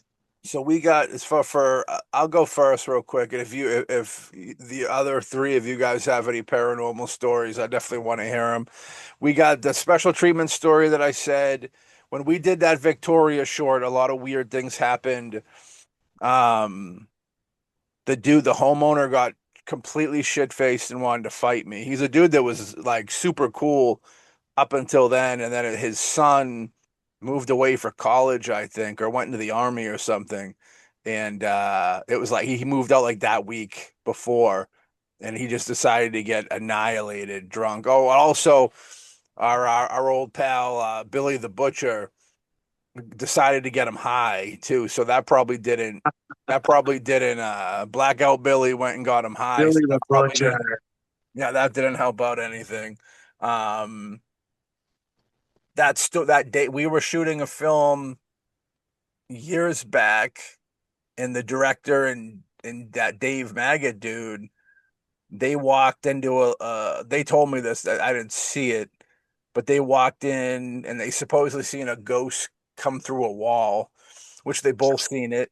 Coming home from a shoot, I think it might have been Insomniac, or forget what film, maybe even Groundhog. I forget what it was, but me and Dave, I was bringing Dave home, and we were driving down the street over in Hanover, over by Cardinal Cushing. I don't know if you guys are familiar with that place, but we're driving down the road. This was a funny story because it creeped me out so much. I had the window down, and we're driving down the street, and on the side, it was night, and on the side of the road, I seen this dude that was like 15 feet tall, very thin. He was in like an old suit with like the flaps in the back, and he was wearing a top hat, and he was pale and very thin.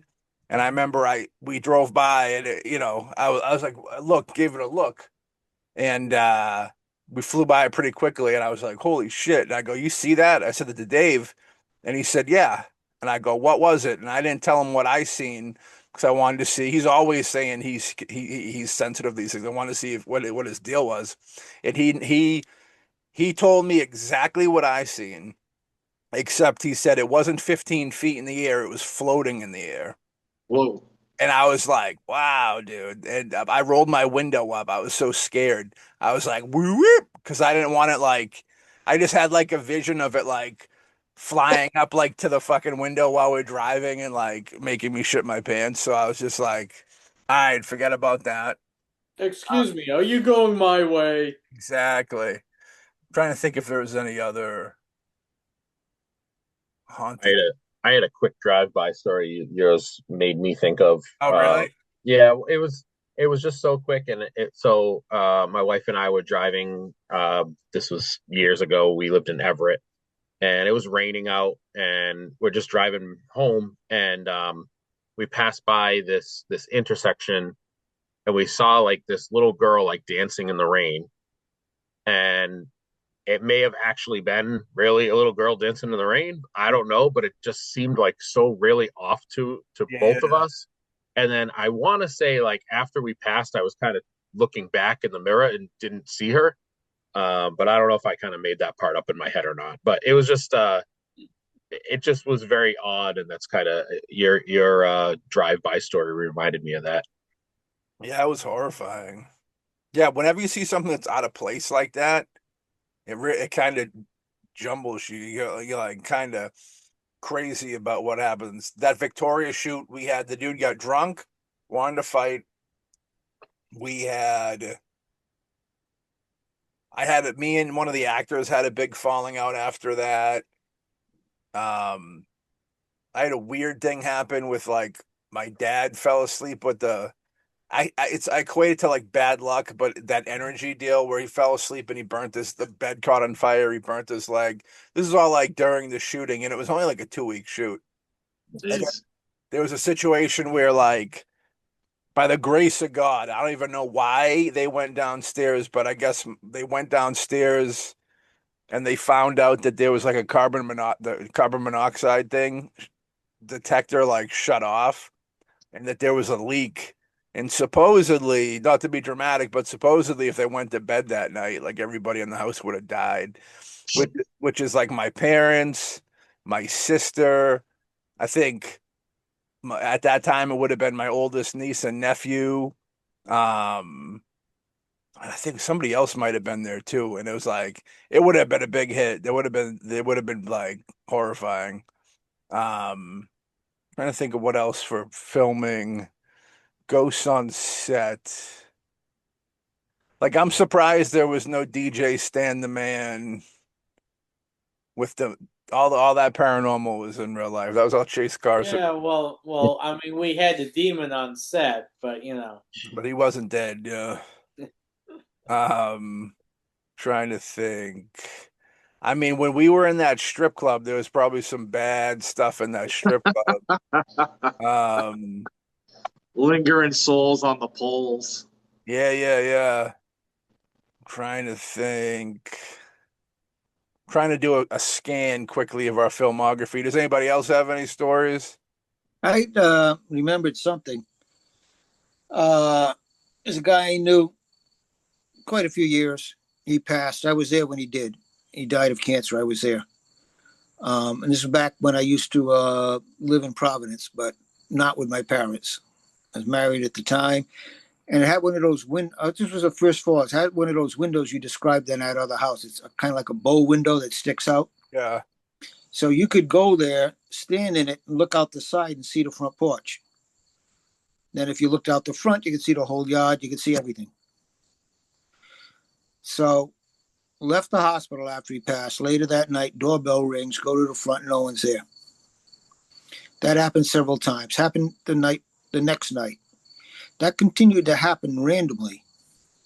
Sometimes it was knocking. Sometimes it was the doorbell. Every time I went out front, I got to the point where I started looking out the window. No one in the porch, no one in the yard, nothing. It stopped right after the funeral. Yeah, So in between the death and the funeral, it was kind of like, "Are you there? Are you there?" It's kind of like, okay, a couple of days of that kind of shook up a little bit. yeah. I knew I was going to tell the first time I ever witnessed anything paranormal story earlier, so I'll tell it now. Is I was really young. Um, when I was a kid, I lived with my grandmother, with my nanu rather. My nanu I lived with and her kids, with my mom, my aunt, two my aunts, two my uncles. And I remember that my uncle Jimmy, I always shared a bed with my mom. My uncle Jimmy went out to have a party or whatever he was doing. He was out all night. I would stay in his room.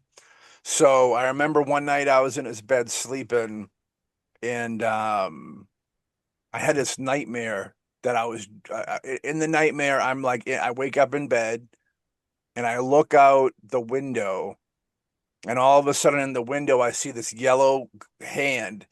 It was like, those yellow cleaning gloves. This is like 2 stories, 3 stories off the ground. So I seen this yellow hand coming up the window. And I remember just as a kid being like, I don't want to see what this thing's face looks like. So I woke myself up and I looked at the window and the hand was still coming up the window. So I jumped out of bed and I ran downstairs and I hung out with whoever was up till my mom went to bed, and then I went to bed with her. I later found out that on that side of the house, the dog dug up bones once. And the story that goes with that is there was a kid who went away to a war. It was him and his mother, which is interesting because it has me and my mom parallels. So, like, what happened is the kid came back from the war, but he brought like a lady with him, and supposedly or he was gonna leave to go like live with this lady or something. There was something like there was a rift between the mother and the son, and the mother supposedly killed the son and buried his body in like the garden outside. Now the yellow thing has the yellow. It's weird. Are there are there colors, Ray? Like, are colors important? Because I seen the yellow glove, and my aunt swears that when she was a kid, she was walking. They had a staircase that came down, and at the bottom, the living room was over here, dining room's right here, and she swore that she came from the dining room into the living room, and she looked up the stairs, and there was a little girl in a yellow dress standing at the top of the stairs.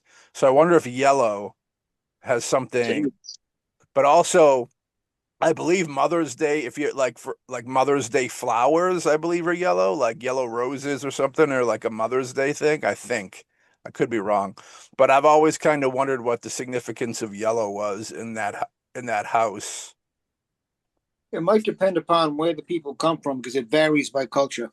Yeah, Uh, I have a tendency to look into a variety of different cultures, their spiritual and other traditions, and I'm surprised that you go red in one country is bad, red in another country is good. interesting. So it really might depend upon the background of the people that live there first and how if it's one of their spirits, what they're going to be comfortable manifesting as. Yeah, I'm sure. As far as like the film, I got very red face. That's blood. That's supposed to be blood. I'm gonna wash this off soon so I don't have growing on me. But yeah, if I had more time to think, Chef, I'd probably be able to come up with another story because it's like paranormal stories are weird. It's like some of them really stick with you, and then some of them don't. Like I worked at Stop and Shop. Chris knows this. I worked at Stop and Shop for a bit doing the overnight deal, and I would always hear Matthew, like whispers, like my name in there. I remember there was a dude that killed himself in the park. They were doing some construction. They were switching up the shop, and some dude who sadly had enough of life, but he pulled because there was always construction trucks there at night. That like I guess he decided that it would be either he thought he would be found quickly or not, but he killed himself in the truck, and they didn't find him for like fucking 17 days or something like that.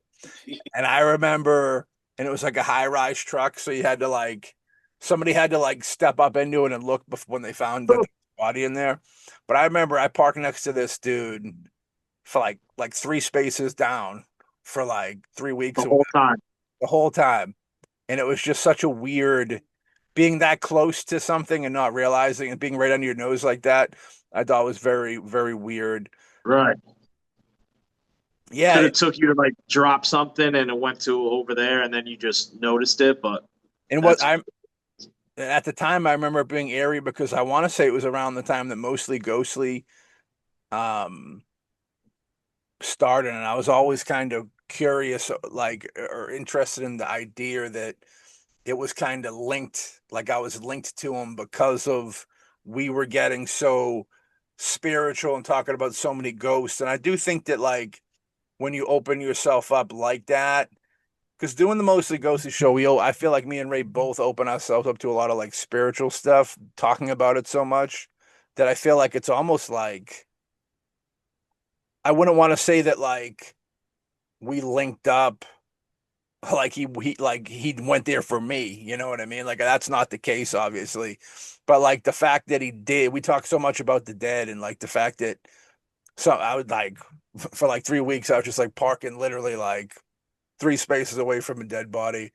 That it was like it was weird. It was just a weird element. I remember it was around the time Mostly Ghostly was kicking off too. Usually before and after episodes, Yeah. I smudge. I cleanse things. Well, that was something I was going to say earlier. For anybody out there, know like this era is big with the paranormal TV and all types of paranormal stuff. So people try and investigate and stuff like that. And we always say if you're going to investigate and dive into that world, like you gotta. There's certain prayers and stuff that you need, and we have episodes on it on the show. So just go check it out. The Mostly Ghostly show there where like you got to kind of protect yourself from things that could follow you back. Like, have you ever been went to an investigation or went to a reading, Ray, and you've been something followed you back home and, you know, you something was in your house? No. One thing I do is I always do, even if it's just silent prayers, a silent invocation for protection ahead of time and to make sure nothing follows me. I remember I went on a ghost hunt with somebody else. With a group, and that was the one with Cindy Lou. Okay. And beforehand, I asked them, you know, do you do a prayer for protection? Yeah. And they said yes. And I said, good. They said, you mind doing yours? So I did mine, and they loved it. I think they adopted it after that. I'm not sure, but they loved it because you got to ask for protection and also ask that nothing attaches or follows you. The other thing is, and part of it, you notice like 90% of the time I am doing Mostly Ghostly out here. Yeah. Now, these are all my things for protection. I've got a variety of different things, and I can smudge, and I've got the crystals, and I got my prayer books, and it's all here.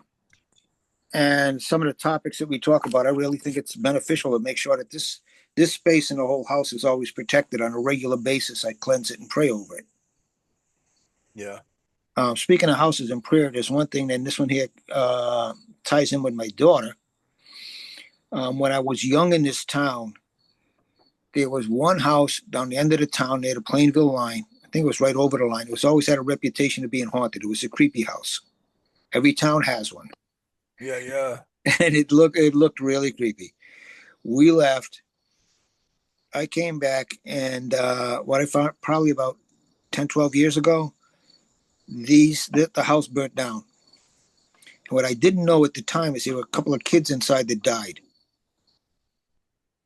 Well, one of my daughters moved into Plainville near where that location used to be, and then now have built some apartments there. And I was visiting her one time, visiting her and her grandchild, and we're talking, and I'm talking about, oh, there used to be a house there and stuff. And I was telling her about it, and she's just looking at me. Then she's going like, the people over there talk about hearing kids running up and down the halls and playing all the time, and there's no kids. And I told her that, yeah, the house burnt down and 2 kids died. And most of the people around there don't even like to talk about the burning, the kids, or the haunting. They're all freaked out by it. Not because she was freaked out, but for different reasons she moved out of there. But yeah, this particular town is heavy on the haunted. The police station used to be a factory. When they got a new chief, he shut it down because the police were coming out telling all the stories of the shit they saw in there. So it's if you love ghosts, it's a great town to live in. Yeah, it's funny with doing the mostly ghostly show, you can really tell when the real investigators and like the ones that don't really know what they're talking about by the question of what do you do before and after.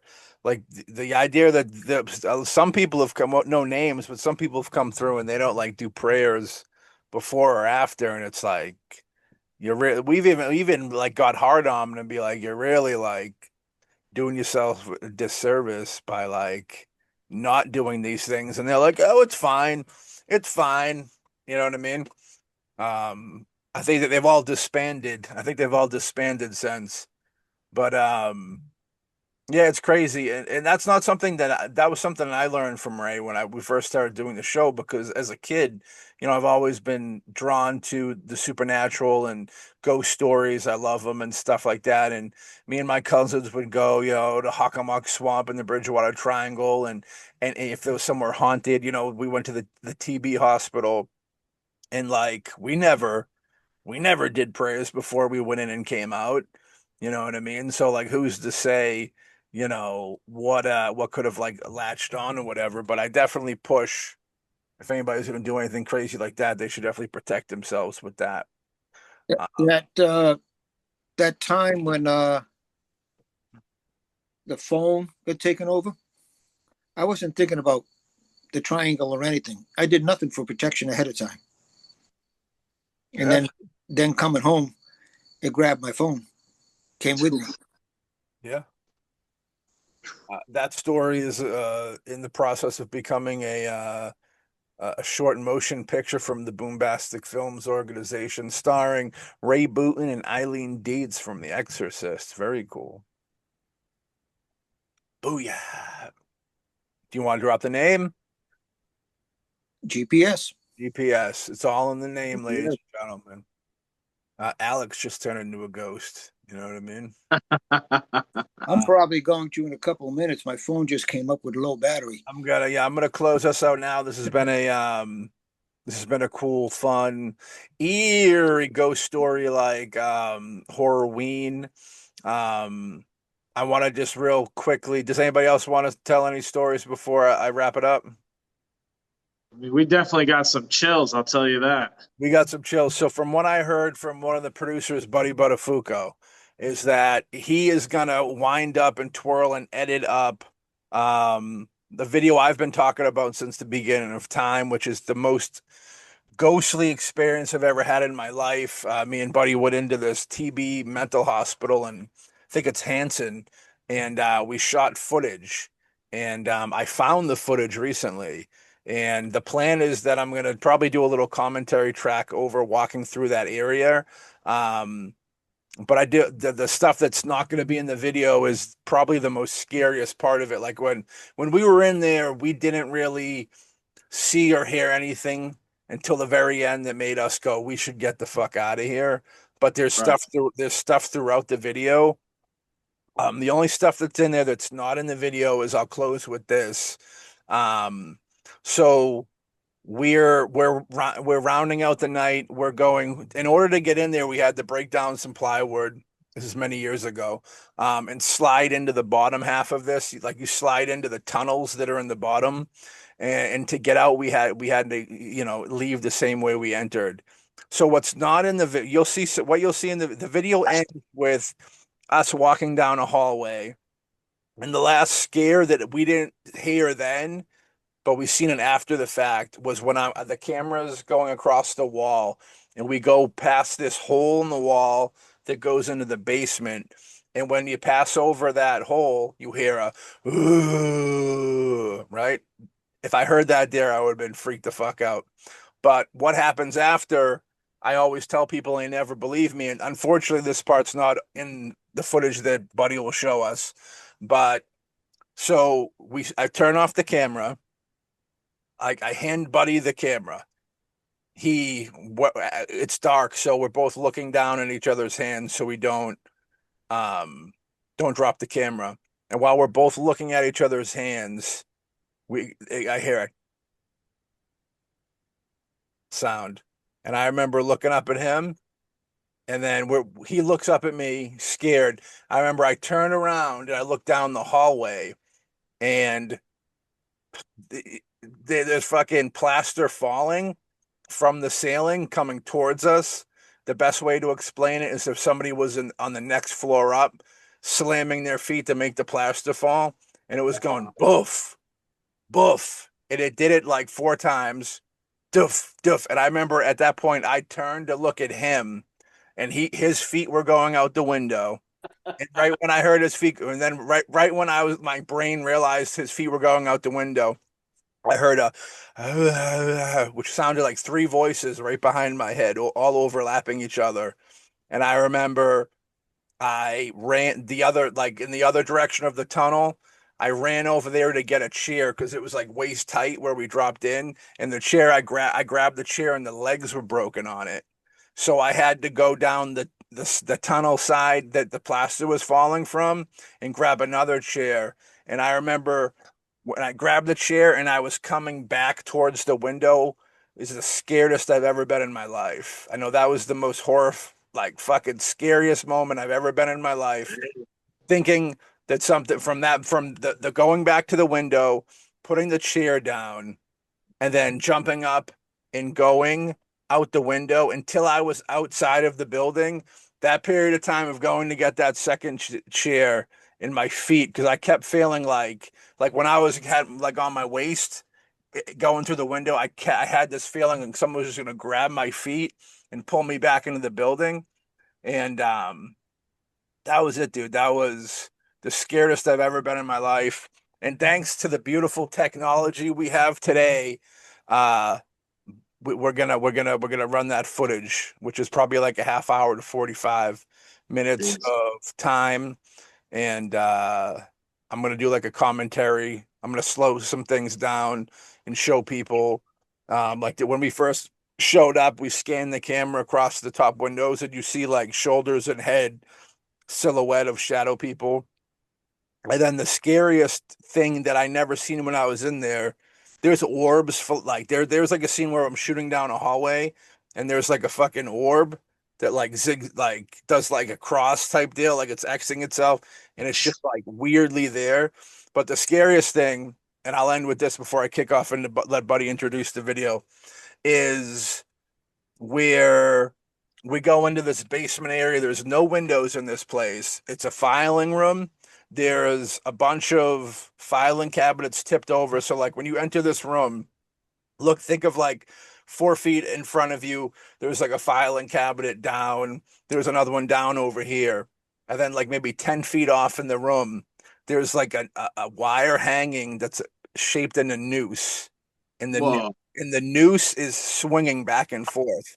There's nobody else in that room before we got in there, and there was no windows for the wind to do it. And it was just like, and you scan across the room and you see it.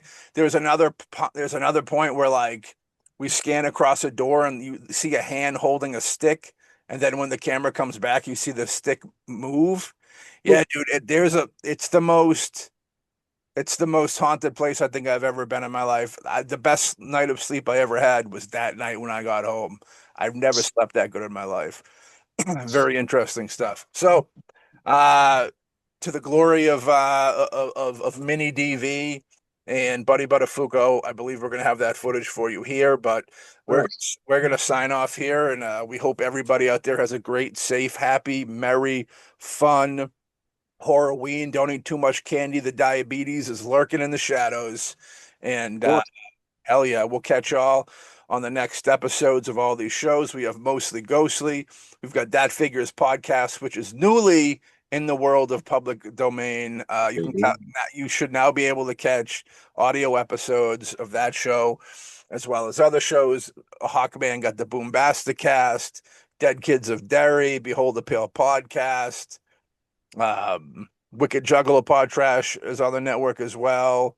Whole bunch of shows on the network. It's a beautiful thing. And we just hope everybody has a good holiday, safe holiday. We'll catch y'all on the Christmas episode, Yuletide BoomBastic Extravaganza. Something like that, right? Yeah, I think so. Yeah. All right, with Something that. like that. You sounded good. That's right. So everybody looking good in their costumes. Thank you everybody for showing up to play. Thank you for everybody showing up to listen. We got nothing but love and appreciation for you.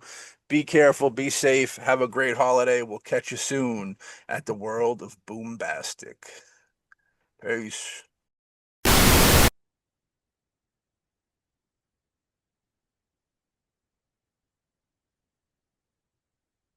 It's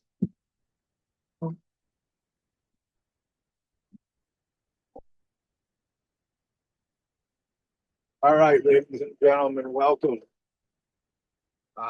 Little watch through I'm gonna do for the mental hospital we went to. Me and Buddy Buttafuoco went to years ago. Straight out of the high school deal.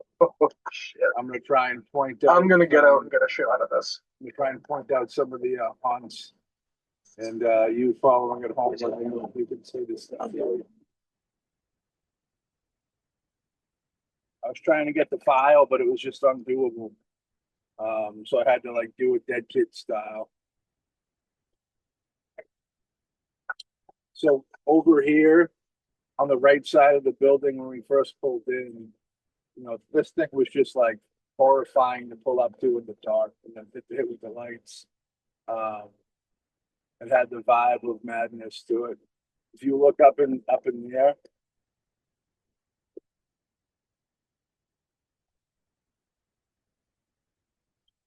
So real quick, like, I don't know if we cover it in this, but when we go up to the front door, and you could probably hear it now, there's like a hum. And this place hasn't had electricity in like 30 years, you know what I'm saying? But keep an eye on up these windows up here. 1, 2, 3 of them more like you know, there's like it's a window, but it's like you can step out from it, I believe. And then when we pop over here, the camera's gonna go over here for a little bit. On this side of the building, you can see silhouettes upstairs, shoulders and head. I'll pause it for you then too, but here we get back into it.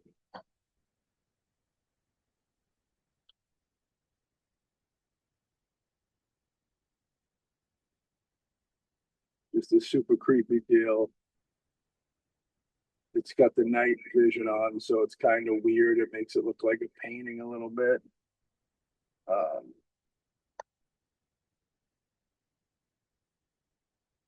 There's a little zooming in. Buttafuoco knows best. I'm hoping that we can get this. I tried to just pull the file off the DVD, and it was like unsuccessful. It was too big, even though it was like weird mini DV format. I don't know what the deal was. All right, so real quick off top, if you look up here at the top, I consider that right there to be shoulders and a head. Like a head right there, shoulders there, body there. There's almost somebody standing next to it. I'd say it looks a little nun-like, but I don't know if I want to go there and get a little too crazy. You know what I'm saying? Maybe so. But I'm going to keep my eyes peeled too. There's almost like a weird figure, ghostly figure in that window too. But madness all around.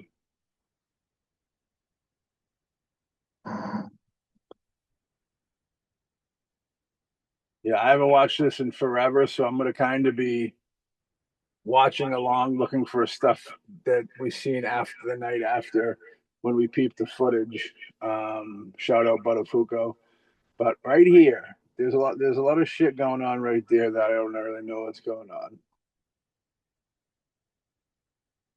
See right there. So even right there is more of you got the body here, and then you got the head right here. You know what I mean? Making sure my hands there. Here we go. Yeah, you can see. So right here, right? Yeah, I can see. Oh, I can see. I can see what I'm looking at. It's a very complicated setup over here. Steven Spielberg came over to help me set this up. Here we are inside the heart of the beast. We may or may not have to have pulled down plywood in order to get into this. This is like a little tunnel off to the side of madness. We're so complete with our madness. So this used to be a mental hospital, TB hospital in our area. Got shut down. You know, this was one of those deals where kids would go in, homeless folks would go in, party it up. This had an urban legend to it where somebody said that they went down and they found a brain in a jar, took it home and they were haunted. Don't quite believe that story. But there's a lot of papers and stuff you'll see. So this right here is in the kids ward. That's a Snoopy just chilling, just fucking cold chilling. In there, the kids ward was very weird. There's like a weird tree with a face. For anybody that gets down with the ghostly, I've talked about this face a few times. This was a weird deal where it had a latch. It's like it's almost you put people in, you can close it. There's a couple things like that. And just it reminded me of those things when you were insane. They tried to make you better. They would lock you in complete silence with no light, and that's what I beat to death. That's probably a local band or something. It is. But like they would keep you in darkness and silence until your brain worked. That's what I assumed. Like those little things to be. There's a couple throughout the show. That's a shitter. They're mentally insane right there.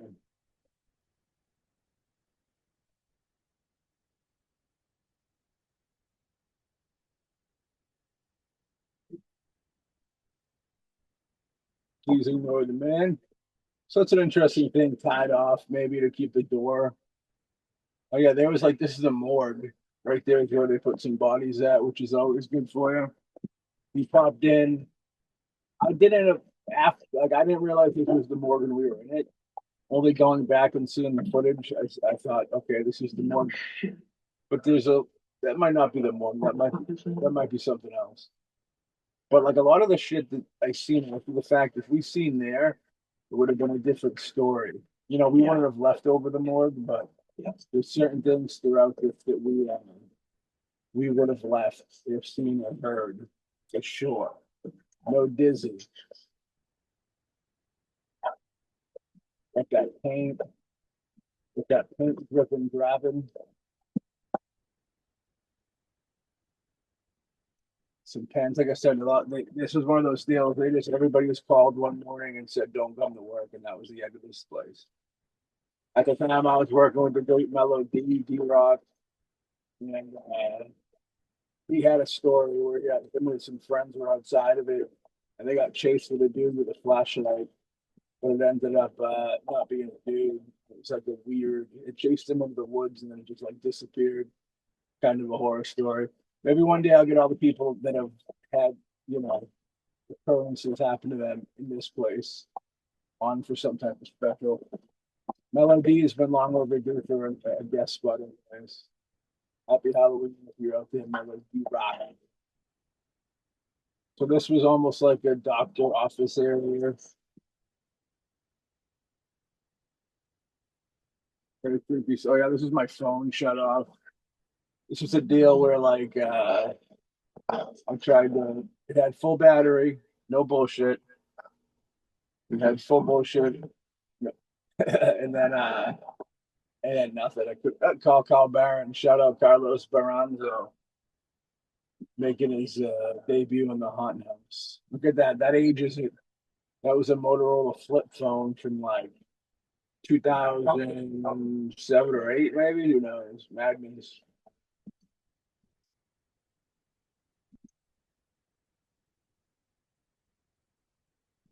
There's a lot of this creepy walking.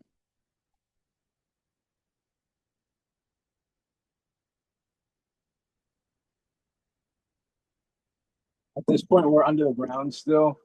Like this tunnel is what lines this whole place on the inside and the bottom. There's the Snoopy face, which is interesting because I don't know really why that's down there because the children wards upstairs. A bongo drum. I should have grabbed that. Old school record player there. It's seen better days. Yeah, a lot of paperwork. There's a dark room in the back there. That's creepy to even just think about. Oh, this is the workshop. That sign would be cool to have.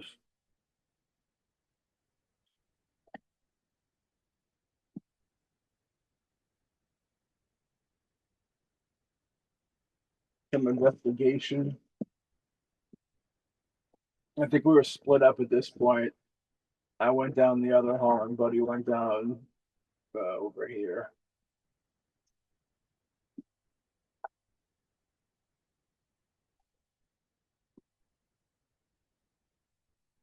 But we would get together throughout the process of the ghoulish behavior. Out.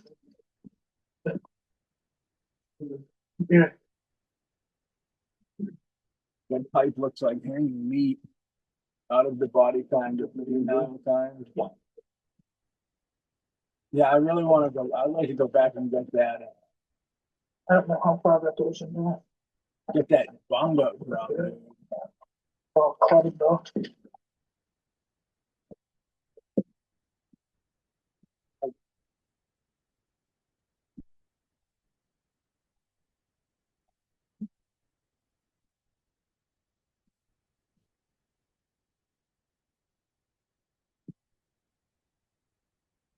This was like a filing room.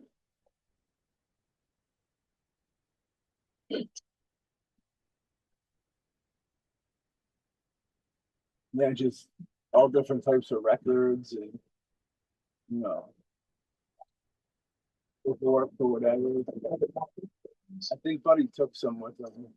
Buddy found a hammer on the side that I think he took. But I found like the real audio thing. Yeah, I haven't been able to listen to it. Somebody rubbed it with their fingers once and told me it said bad stuff, but that person, I think this is insane.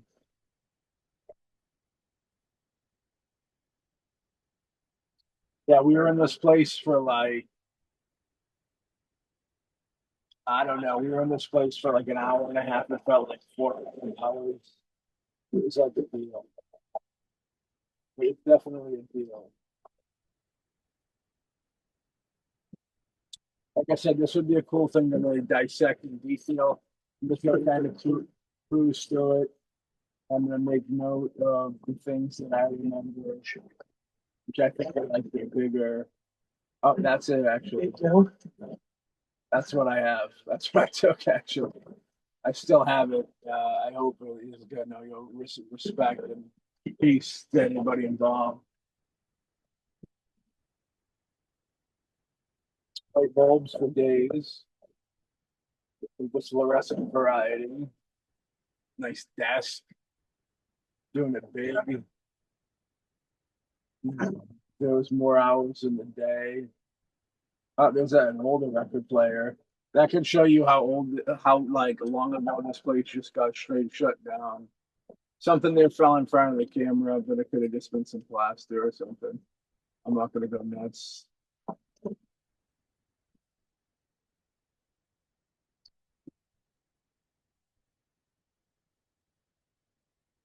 The beat up table. That tabletop looks like old hamburger. That shit's so beat up.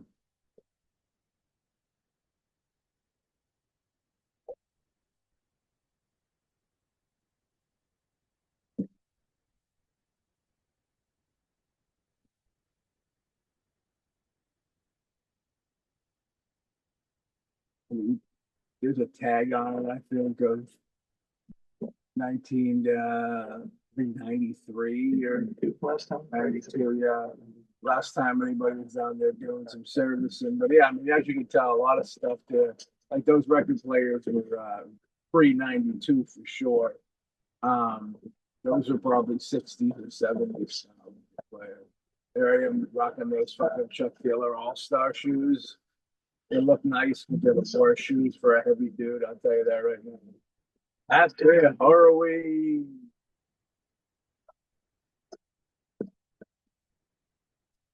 I believe that hole will become famous towards the end of this. There's a certain hole that we pass at the end, and you hear a ooh or something otherworldly and horrifying.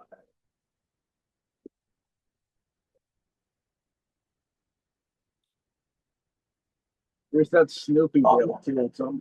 Yeah, that's that contraption. It's got the screw on.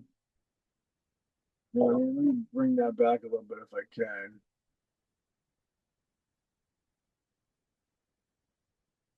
I'm trying. Maybe it's being a nuisance that I have here. If I knew it was going to be a nightmare, I got done such thing. Let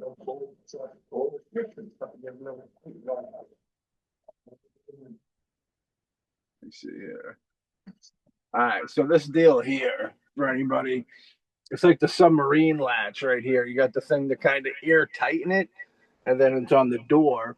And inside there's like blankets and stuff because some homeless dude probably lived in there.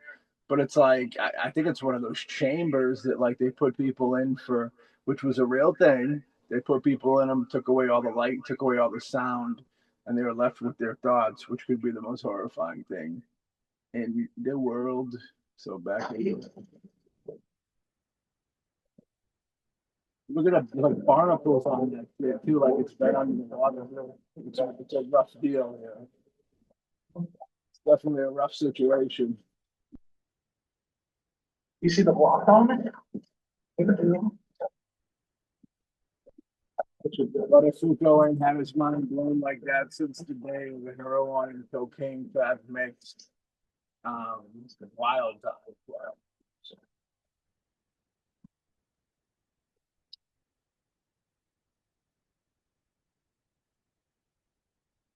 There's certain rooms where Gotham knew that was just piled with paper. You know what I mean? Like there was no escape.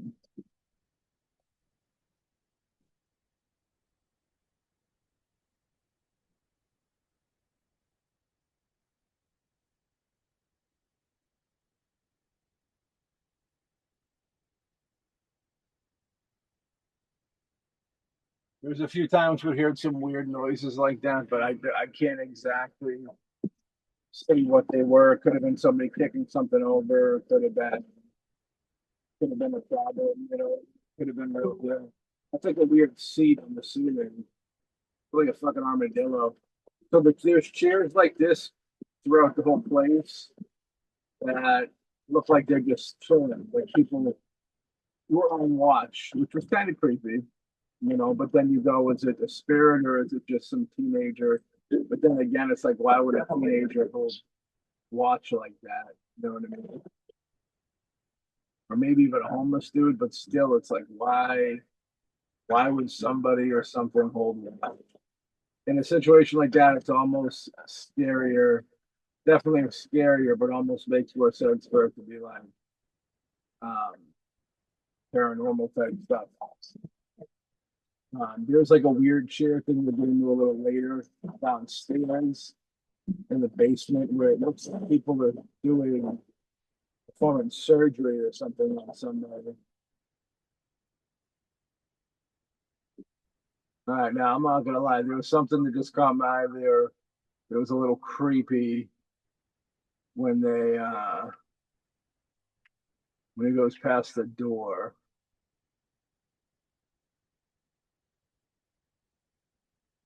Taking it back slow. This is a cool little gimmick. Shout out PlayStation 3. Yeah, that's cool. We get a night. It slows everything down a little bit. So what I was talking about was up in there, but I don't think it's anything I'm coming back. It appears like there's almost something there chilling. It appears almost like the light of eyes and then a body, like right there. But I don't know that. What's interesting about that, I do have to say, is that there's like the light doesn't move. It's like a steady light. It's not like his flashlight moving around. It's like a light that's just there, which is kind of creepy to think about now. Let me see if I can get a good freeze frame on it.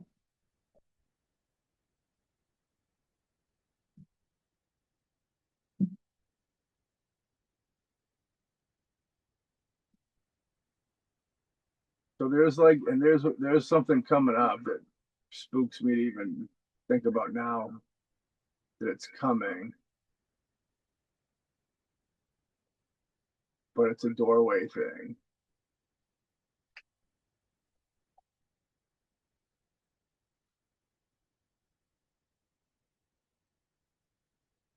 Come on.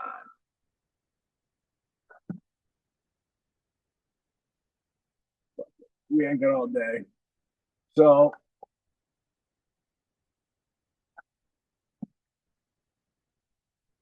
more filing cabinets. The desk was put in the closet, which was a weird deal. Maybe I'll just consecutively pause whenever I see something that could be questionable.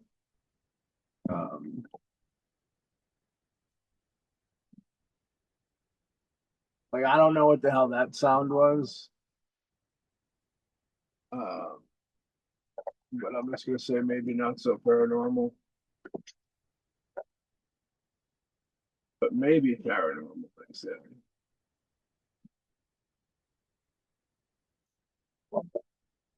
Those are like weird old computers that would be kind of cool to mess around with. Some teenagers obviously beat them to death. You know what I mean? Probably not the only things to beat to death in this building, to be honest, but these computers are pretty roughed up. For sure.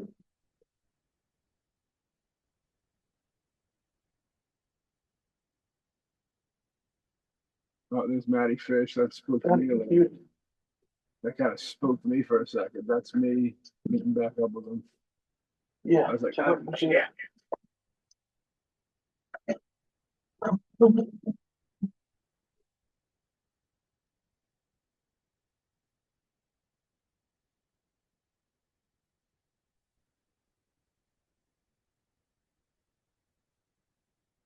Keep in mind, this split, the walls are boarded, the windows are boarded up.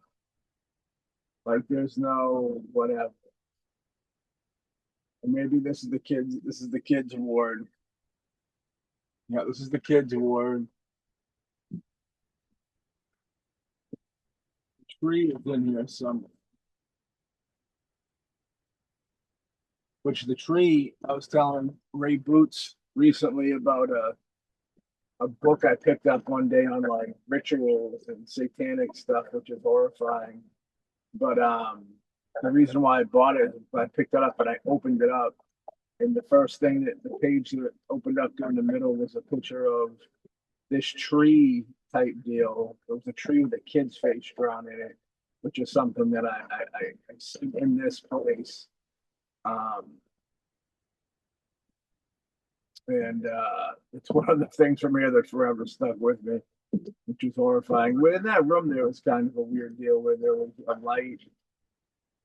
I guess I can bring that back a little bit, maybe. Let's see if we could have cooperation. There's like weird lights throughout here. Like, see, I'm not even in the same room with them. But like there's a weird light. His light will be moving, but there's a weird light that's not moving and just kind of there. So like I don't quite know what the story is with that. Like right there. Like you see that? Like yeah, I'll bring it back, come rewind a little bit on that.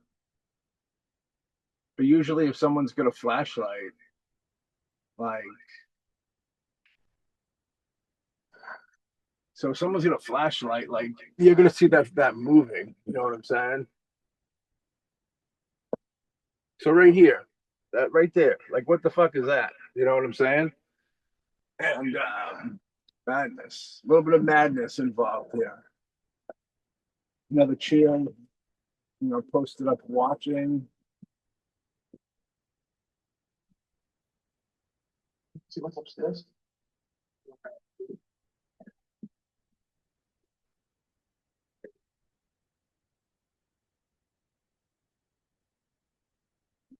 Yes. Oh, like I was saying about that, it's like this area has been known, Freetown State Forest and stuff. It's been known to have people do weird satanic rituals and all types of stuff. So the possibilities of it happening in here aren't that crazy. You know what I'm saying?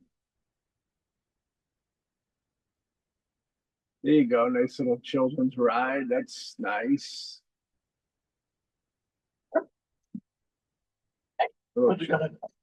Children's toy. Stairs. That's kind of pretty. Yeah, because You see how like when the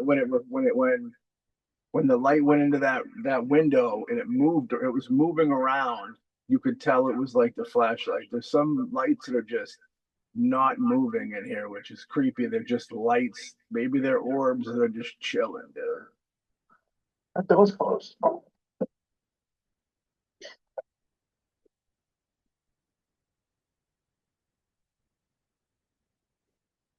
Oh, these steps were weird. Yeah. The ceiling collapsed up top. Yeah. The roof rather, I think, collapsed and it fell down the stairs.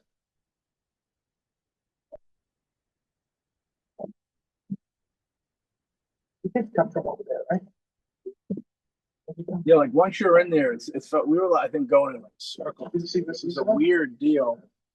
We didn't really we knew we had to have come upstairs at some point. I'm assuming we lowered into the bottom. Not even actually, it wasn't even there was like about half below that. That we went into. It's just weird. It's a labyrinth type,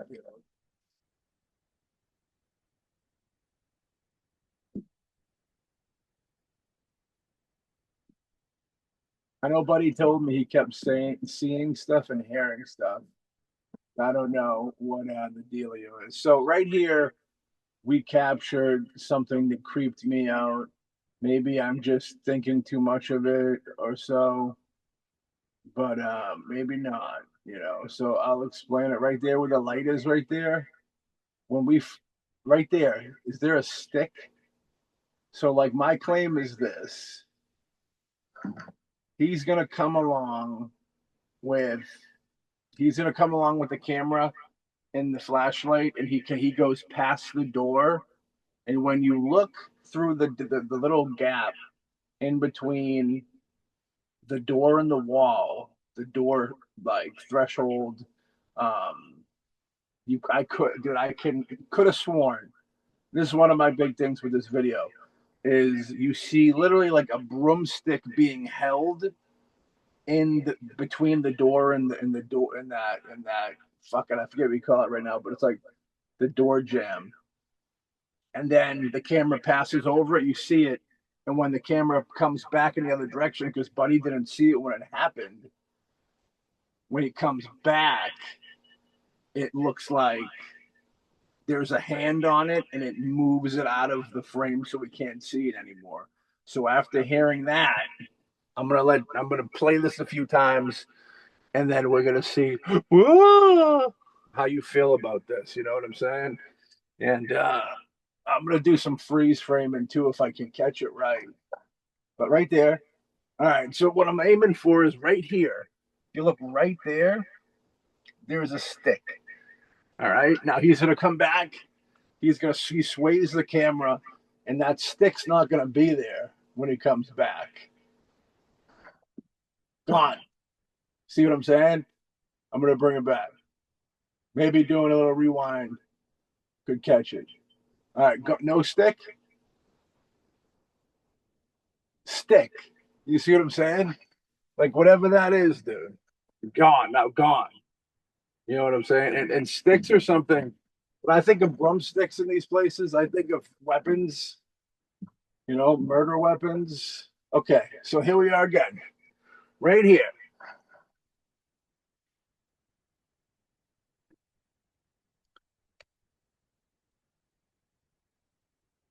All right, stick.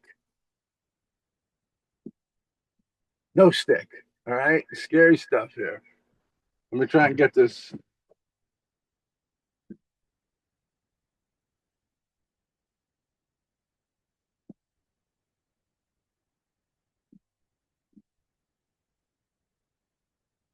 I mean, stick. No stick. All right. All right. Ladies and gentlemen, this is the theory of the stick, no stick theory. You know what I'm saying? All right, here we go. So, okay, stick, stick. All right, whatever that is, stick. Camera comes back, ain't gonna be there no more. See if we can get some slow forward on this. We'll take, yeah, there we go. Now you can see like a face. You can see a face in there. You can see two eyes, a nose, a forehead. Now we're getting somewhere. Now we're getting into a dark place here. All right. Face is now looking at us. Eyes shifted. Stick still there. Right, ladies and gentlemen? Stick, like I'm saying. Still there. Still there. Still there. Right here. We're seeing this thing. Still there. Still there. Still there. Still there. Still there. Still there. Still there. Still there. Still there. I can still see it. All right. Gone. Problematic stuff right there. And I can tell you right now, man, if that's something I see, homeboy wouldn't be opening and walking through that fucking door. That's for sure. You know what I mean? Boom. Again. So now I'm gonna let it just play out. I've done the stick no stick theory a billion times. So I'm just gonna let it play out a little bit. All right. We'll even forward it before I bring it back. Boom, boom, boom, boom. Taking it slow, taking it slow. That's what she said. Ease it in, ease it in, ease it in. Nice stick. You can tell there's definitely a stick there. There's a stick right there. All right. Comes down. And more over to the side where you would see more of the stick. Now there's like a weird shadow there. Stick's not there. All right. Gonzo stick. Gonzo stick. All right. All right. Now I'm going to do it full speed.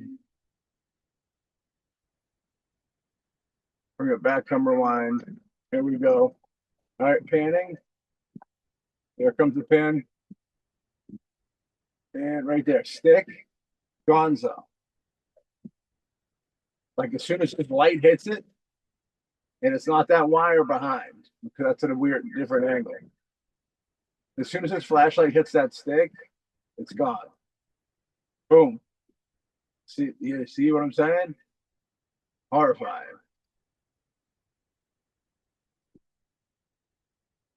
Boom. Stick's there. Stick's there, ladies and gentlemen, right there. That's the stick. By you, whoop, whoop. There's nothing else making it at that angle. As soon as his flashlight hits it, it's gone. Ready? Gone. All right. My goodness. I just did 3 hours on the stick, so we're moving. We're moseying. All right. Cool.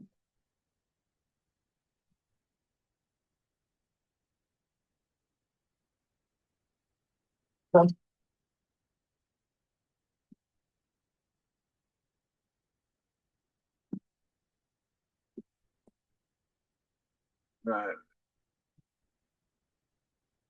Being problematic here. What the fuck? All right, We there we can go. come from over there, right? Got some supernatural in the frame here. I'm not gonna fiddle around with this. That's not a seesaw, buddy. I don't know what the hell you're talking about.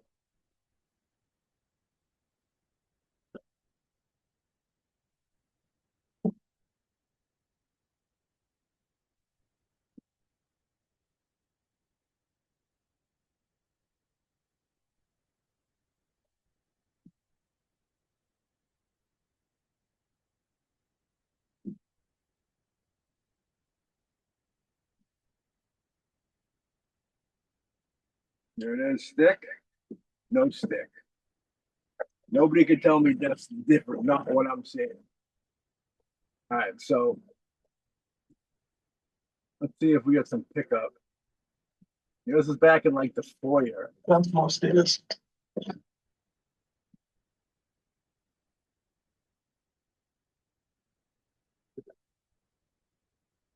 There's the tree. All right, so this is the tree. That's the top of it. And then there was a fucking kid's face in there. Willie, it says Willie on it, which is horrifying. Yeah, there's a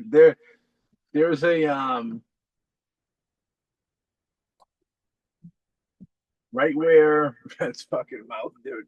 Right where the flashlights were on is where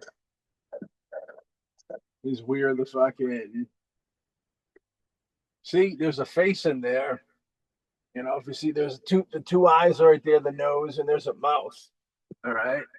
Or it looks like a mouth. I think I said there's no mouth. Having Willie on the tree is kind of like creepy. Some creepy stuff, to be honest with you. But 617 area code.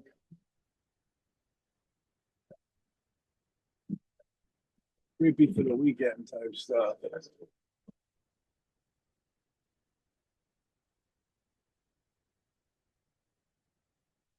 Yeah, we watch this with our fucking eyes glued to the TV. Just what's that? What's this? Is that something? Nah, is that something maybe? Okay, so there's the next floor. This goes down into the basement. The basement was super weird too. BTD, I don't know what that is, but it was so people saying it was like it gets cold in like really hot areas. You got to assume this was a place where some really bad shit happened. But maybe even like if the orderlies beat a dude to death or a dude at to death, like they'd probably bury them in the basement type deal. So we went down here in the first. I remember when I took the first step, the earth like cracked like an egg, like no one's been down there. But the scary part is you can't really pick up too much on this. But when we put the flashlight along the wall, it was all ice. It was like diamonds. You can kind of see it sparkling. That's it. You know what I mean? Like I'll bring it back a little bit. Right there is probably the best time you can see it. When he pans on the wall, it's like sparkling like diamonds. Raining diamonds, like Violent J would say. See it? Like right there's a little sparkle, you know, up there. It's a little sparkle. You see it glimmering right there. It's interesting. Not really paranormal, just the fact that it was so cold. We went like in November, September, November, maybe October. But it wasn't quite winter, but it wasn't summer, so take that for what it is.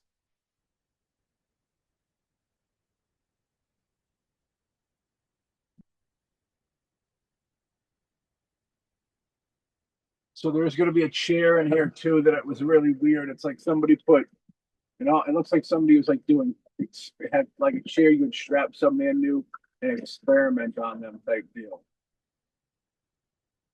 Which we'll get to in a little bit.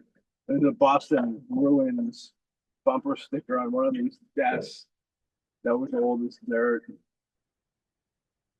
Like 70s, at least not that. I guess not that old. It's still bumping.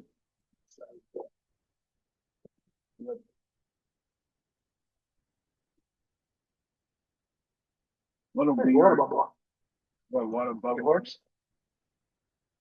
There you go, Boston Bruins, man. It's barely even like a logo, it's just like regular writing. I don't know, I like fucking coon stains all over the floor. I don't know exactly what they're going for with that. More cheers. And I'm not, that was a big thing too. So it's not lost on me that teenagers and folks would be chilling down here partying. There was a story about this place. I think we're gonna see like a real shitty bathroom in this scene too, which it is what it is. Nothing paranormal, just really shitty. So there's a story of a dude that was walking into this basement once. He said that he fell, hit his head, and cut his head open. And he said that when he got up, there was a puddle of blood on the dirt, and the dirt like sucked in the blood, and there was no blood. Take it for what you want to take it, but there's a lot of wild energy. Like I said, I think here's the chair. There's like a weird contraption there with a light, and then a chair, and like a light up the shit for me. Then there's a light light over over the side, like to show on, like it looks like they were doing some wild shit. So you had a light right here. You have a light right here. You have some weird drilling type equipment here. And then right here is a chair where you would sit the person. You know what I mean? It was just a wild thing to see set up in the basement of an abandoned thing, almost like, bad shit, bad happenings were going on in this place. You know what I mean? Maybe before, maybe while it was open and when it was closed type stuff.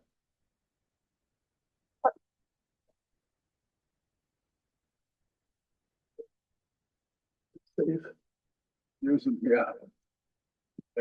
barber chair, there's like walkers and stuff. So you think of stuff like this, and it's like, well, yeah, I mean, people are mentally crazy and stuff like that, but you also have to consider the situation that there's people in there that families gave up on them, wouldn't go visit them, just left them to the state to take care of, and they're kind of tapped out. So, they could be, they could fight, they could bite, scratch, you know what I mean? And these orderlies, man, after a while of getting bitten and scratched and punched in the mouth, like one of these days that, maybe they might push you down the stairs or maybe choke you so long that you die or something. You know what I mean? So, like, I think a lot of wild stuff happened here. Oh, the show, you're right. You're right.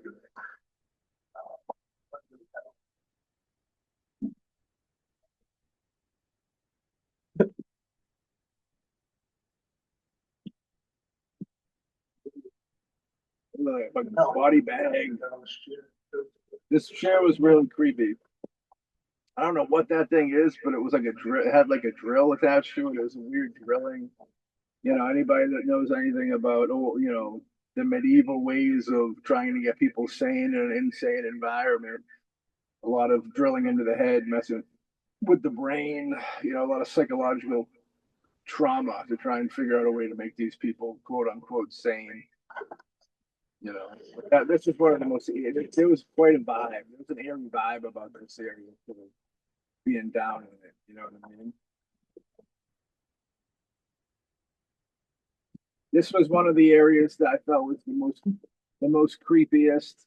Like I felt if anything was going to jump out and get us, then it was going to be this area. And to be honest with you, I was more worried about homeless people than anything else. Like a crazy homeless dude that drunk his sanity away. Now he's living down here with the spirits, and he gets possessed, and then he like sticks a broken bottle in somebody's throat because they came down, and then now that's soul. These were the defibrillators there for heart attacks, I believe. Some weird stuff. A lot of old medical equipment, you know, for insane medical equipment. You know what I'm saying? Just kind of plastered up there. They look like they've been buried for fucking 20 years. It's not new. The horrifying reality of this is if you dug up that dirt that's behind it there, you'd probably find a birth of it. Either from the hospital, maybe even the homeless. Well, it really suck. Going out and get busted. Yes, buddy, that would really suck. Going out and get busted. This is the place the cops cruise through all the time. If they see you close to it, they go, if you go in there, you're going to jail. So it was pretty ballsy. You know, it's nothing we'd do now. There's too much at stake. But like back when you're a teenager, it's like, hell yeah, man. Like that sounds like fun. We're into paranormal. We want to see some ghostly shit. Let's do it. So yeah, buddy agreed with that.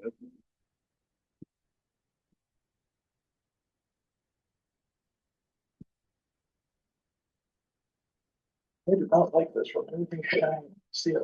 Yeah, so Even the camera's picking it up a little bit. at home, you guys should be able to see that. It's Dude, check it out. The camera's picking it It's like the diamonds.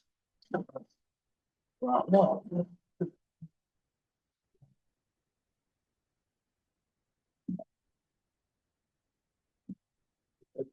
Everything shining diamonds. So you look at the whole room was it's a wall. It was crazy.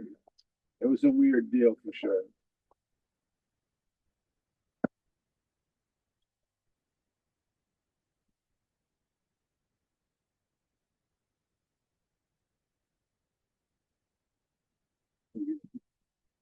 That's like Barricading.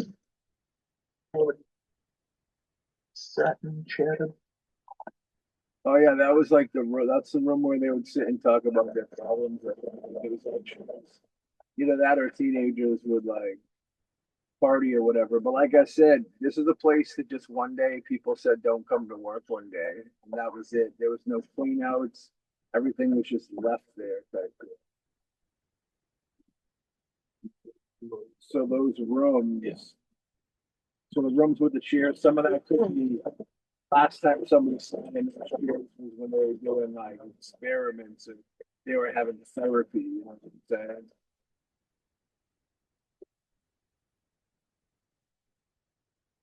I just got wet.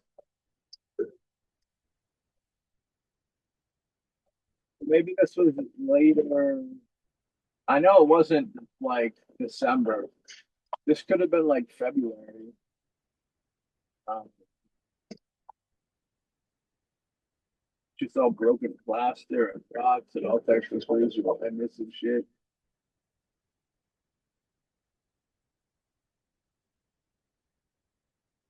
Oh yeah, then he started doing these like things where he put night vision on and just kind of held it in these dark rooms to try and catch something, which I don't think he caught any.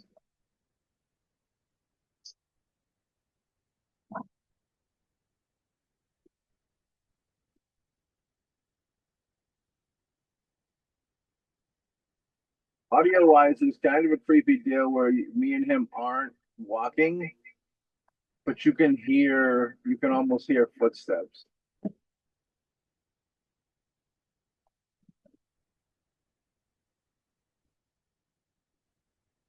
No, I'm not walking.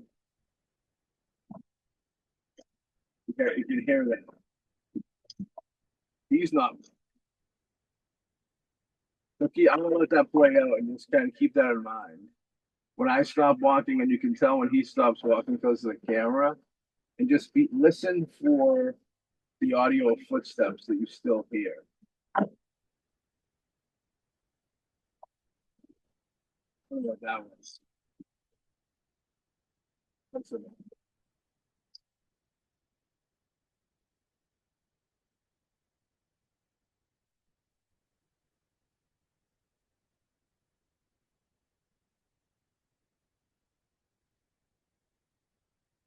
little light down there. That's a little orb.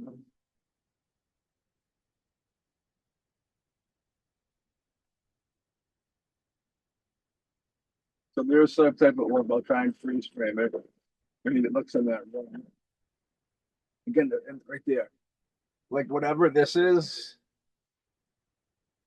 like right there. I don't know what that is right there, but it moves around a little bit. It's almost around a blanket or something. So it's almost maybe a kid deal. It's kind of creepy shit. I'm gonna unpause it and you can kind of watch it. It squiggles a little bit. There's a couple squiggly lines in here, lights that squiggle that are weird, but like, yeah, I don't know what that's all about. That little squiggly deal. I remember there being a squiggly, like a really weird squiggly light down a hallway. I don't know exactly.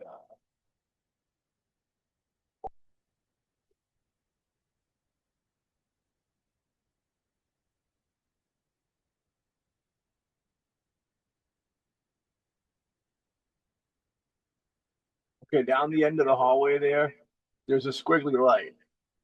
I don't know what you would call that. Look at that. You see it in the center?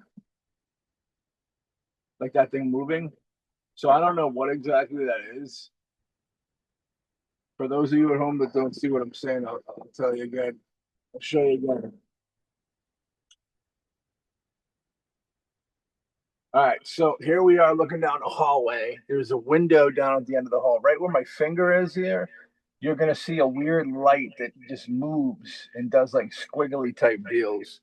I don't know what it is, but it stays there. It even catches Buddy's eye for a second, and he's kind of wondering what the hell is going on, as anybody would. And they're saying, "See, I see it kind of. It's there. It's kind of moving and circling. That now it's going to the sides. The camera's not really moving, so it's like, what the hell is going on here? Let's just look at that.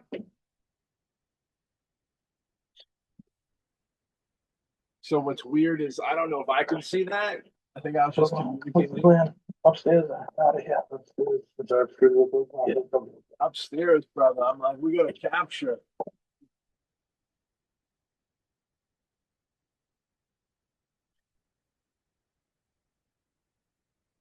I almost feel like that was the door with the stick in it. Because for a second, you almost see that stick again. All right, let me try and get some pause action here. See that right there? There's some type of shadow, whatever that is. There's like some type of weird shadowy figure, shadowy item there. See right there? It's even more. It's even more right there, like that right there. And I don't know what the. I don't know if we catch aftermath on that.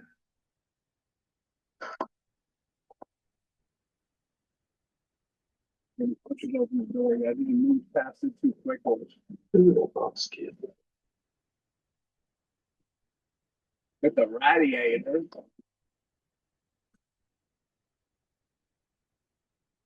Wow, it's like I said, labyrinth. I sworn we like to buy this. And this building's reasonably sized, so for us to be walking around in circles is really kind of wild.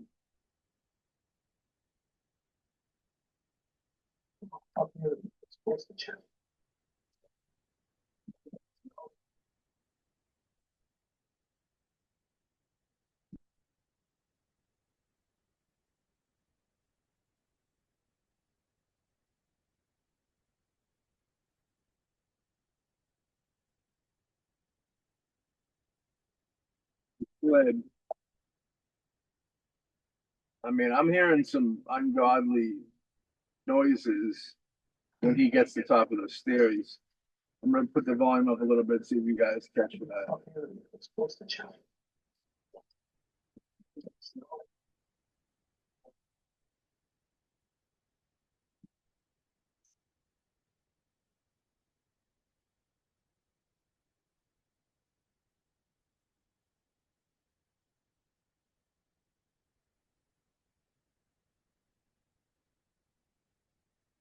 Yeah, dude, that sounds unhappy And the fact that you hear that wild noise before he slips, I'd almost speculate maybe something reached out and touched him. Again, listen to that sound.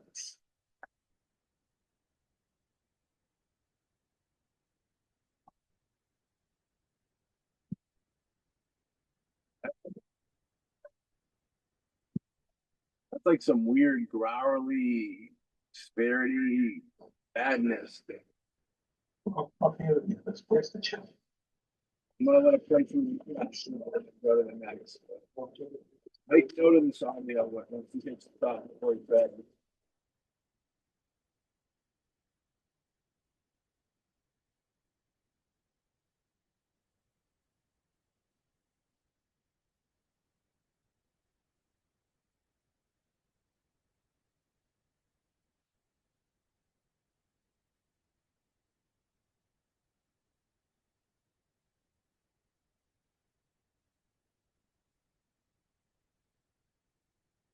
I don't know if there's a little glitch in the camera, like there was a little contact, like the glitch, like something hit the camera.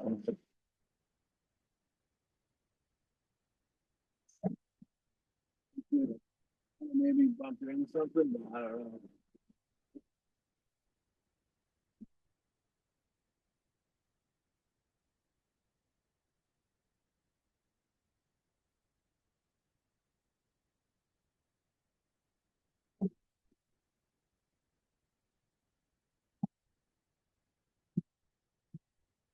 That's kind of hard.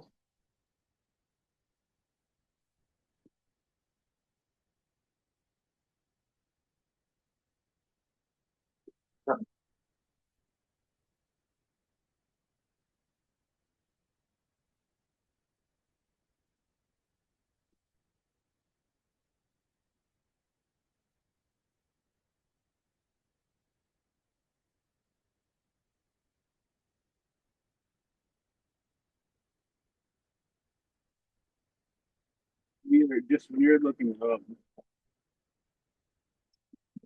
Oh, don't do the railing.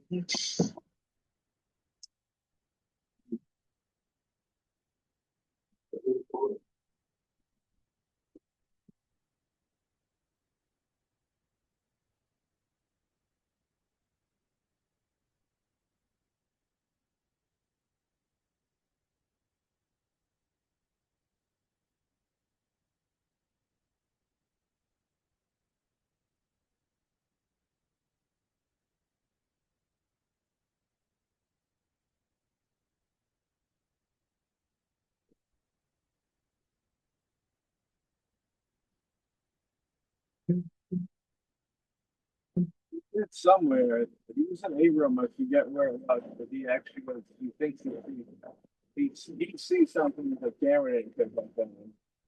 Because he got spooked, but like, Tell me you heard that. What? Look back.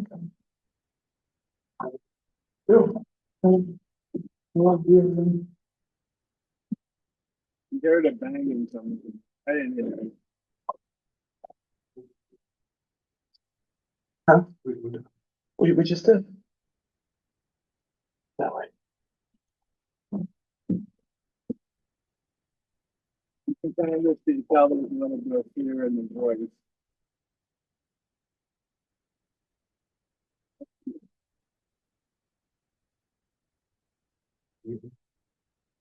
Huh? Yeah, I got a couple.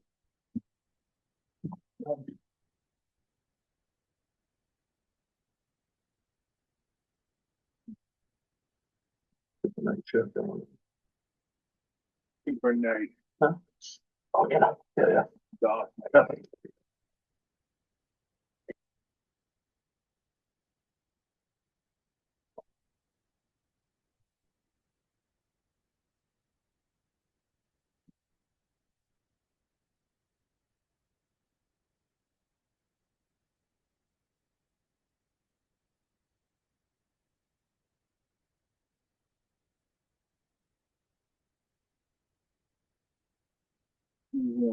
Bathrooms.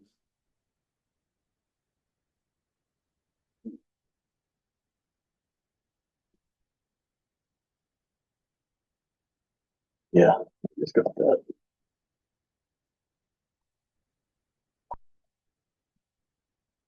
It's like a rat or some weird hair fucking someone's wig or something hanging out of that thing. I don't know what that's on, but I would not use that. Like ectoplasm.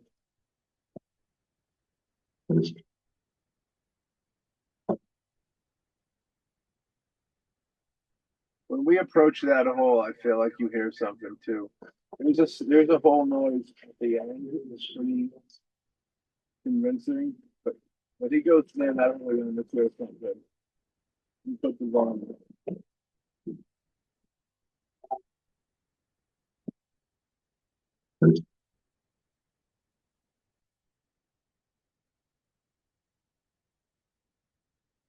I'm not gonna lie. There's like multiple growls, angry entities. That's what I'm vibing with that I'm catching over here. I hate to be that dude, but that's what I'm catching with these noises. That's the vibe I'm catching.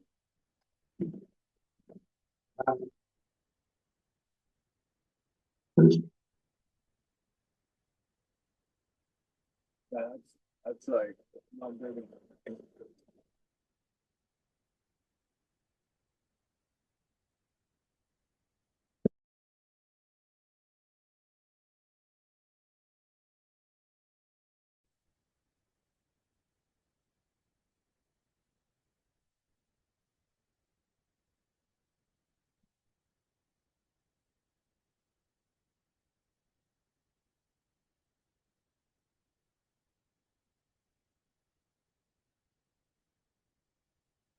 Yeah, we can put this whitefish. The fish.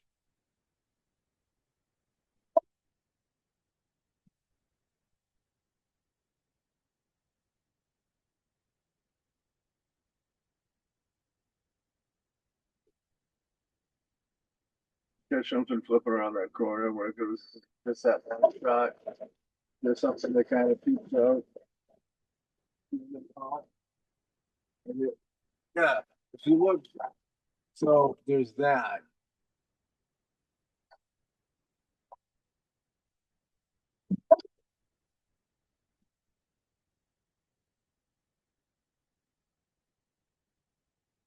All right, so let me see here. So what I'm talking about is in this area, but maybe I debunked it. Let's see here.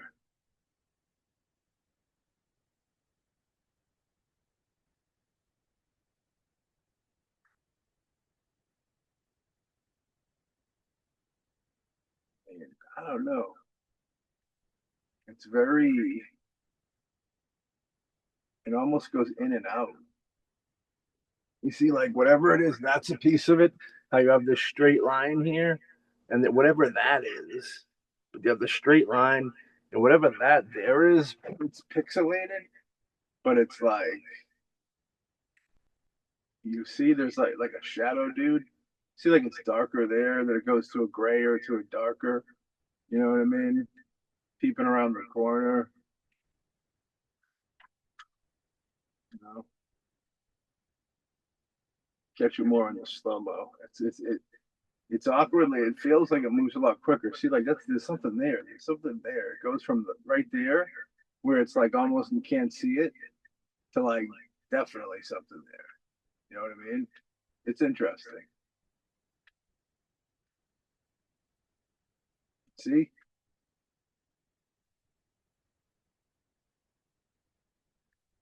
still there, dude. It looks like almost a door handle. That's how different. That's how much there's a difference in the color. You know what I'm saying? Of what's at the end of the hall or whatever the fuck that is. See, I don't know what that shit is, but like I said, I mean, it ended up being a thing. There's one thing before the end that I don't think we've seen that I remember being here, but I don't think we've tapped into it yet.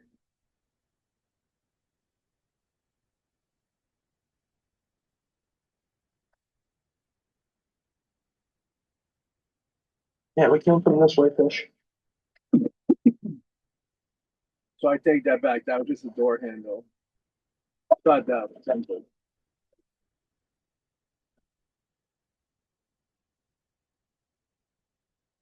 I mean, when you look at that though, dude, it was a door handle, but I think there's something before it.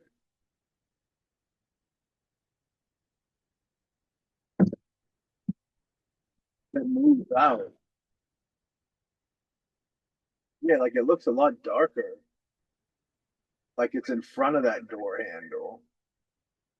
It's gone at this point.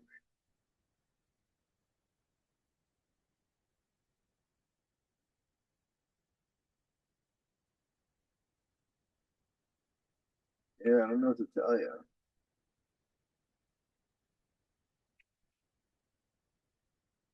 I don't know. But it definitely like that door handle's hitting multiple different shades for sure. You know what I'm saying? All right. Maybe it's just the light coming in and not the whole light.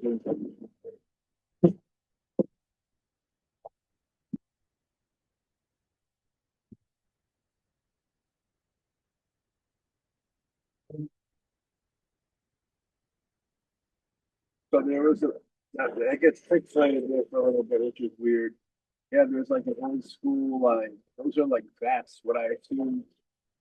That's what I assume to be, he comes back down to, but this, so right now we got crutches, of course, but you see that right there, to the left, it almost looks like that is almost like a flak jacket or something, like, like padding that an orderly would put over them from getting like maybe stabbed or even just hit with something, but something that would protect them from, up right there is a better shot right there, up against the radiator. Whatever that deal is interesting. I'd be curious to see what's still there now going back there. I'm not going to go back there, but if I'd be curious to see an updated video, the same thing, walking around the same deal. Actually, it might have been torn down. It very well could have been torn down.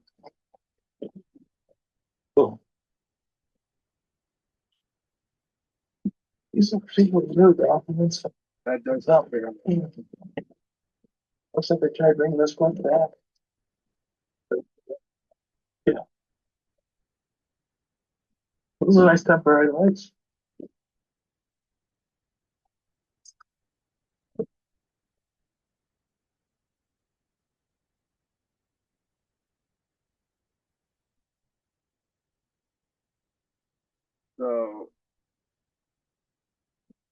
So, one of the noise, I'm gonna have to try and seek something out because I'm missing something. There's a thing where we see a hanging noose in the basement where there's no windows, and we walk into a room and there's filing cabinets tipped over in front of us, and you see a noose swinging off where we couldn't get to, and there's no windows. It's a noose made out of like wire, like somebody pulled it out of the ceiling type wire. I'm gonna have to try and find that real quick. But right here, I wanna. This is the noise when we pass over this hole in the wall. I'm gonna turn up the volume. I want you to really listen because there's like a that you hear coming up from the basement. Looks like they tried bringing this one back. Yeah. Those are nice temporary lights.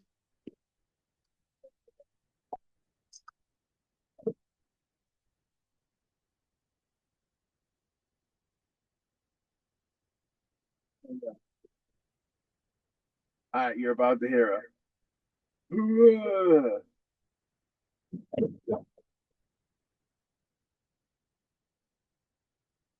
Man, I hope it's picking it up on the board. Those are nice temporary lights.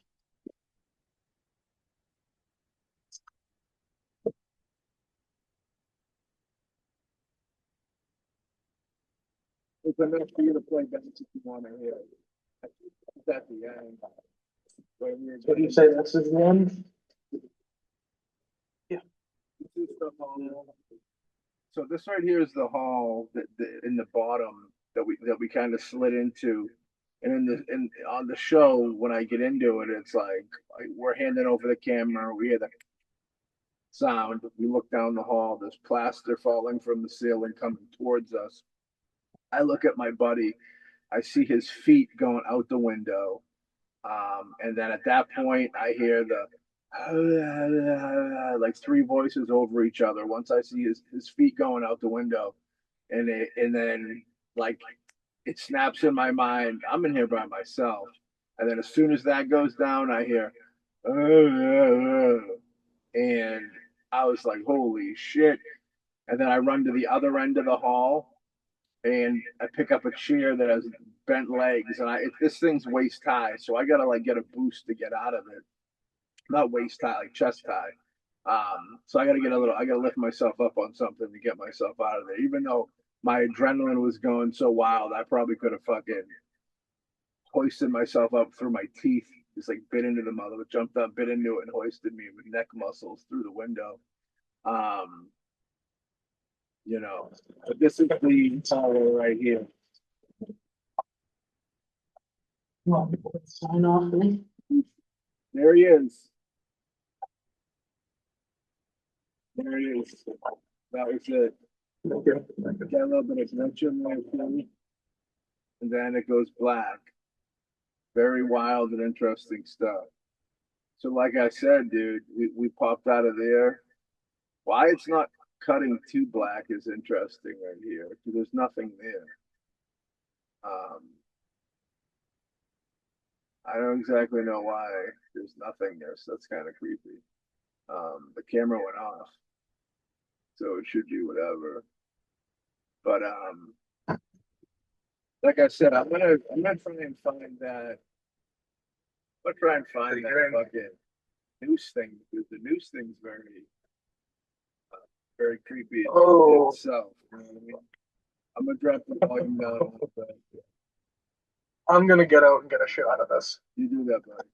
I'll talk to the audience. So, yeah. So the plaster falling.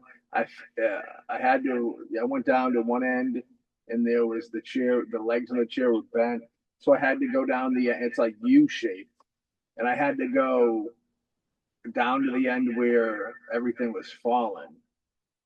The plaster was falling. And when I got the chair at the end of that hall, I said me coming back towards that window, getting up on the chair, literally me coming back from where the chair was in that hallway, carrying the chair back to that window, and popping up, crawling out the window until my feet were out of the window and all in the outside. I think that's the scariest I've ever been in my life. It was like I just had this dark feeling like something was gonna grab my legs and just pull me back in. And no bueno. That's definitely some no bueno stuff for sure. Very horrifying stuff. So I'm gonna put the super fast forward on this, hopefully. See up there? There it is. I mean, like I said, if you look up in those top windows, dude, especially the one on the right side, there's stuff going on up there, dude. I see the shoulders and the head. You know what I'm saying? I don't know what to tell you.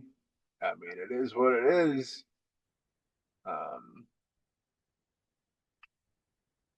You have a better shot of it there. You see here. I don't know how I missed. I don't know how I missed it first time around. Maybe I was talking about something.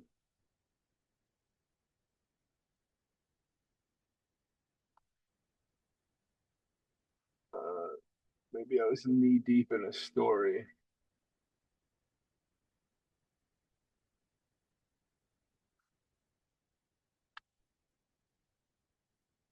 It's weird because I know we were in a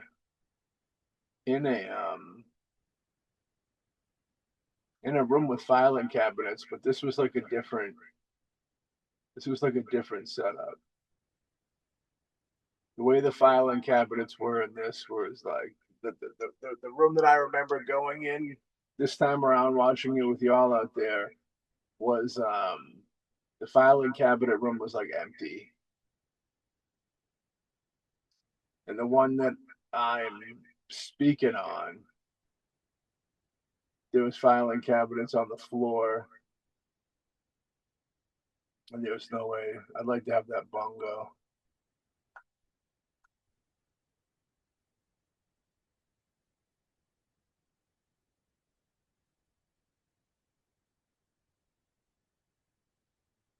Workshop.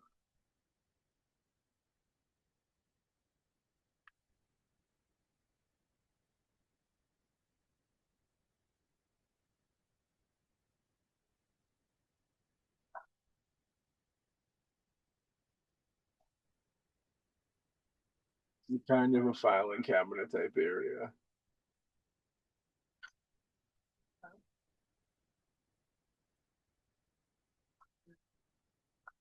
There's that hanging meat again, that big pinochle hanging from the ceiling. Right there, right above the bongo drum, chilling.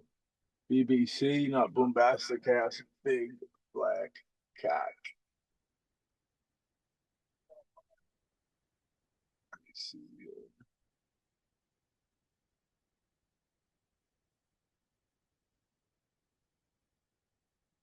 Maybe in here.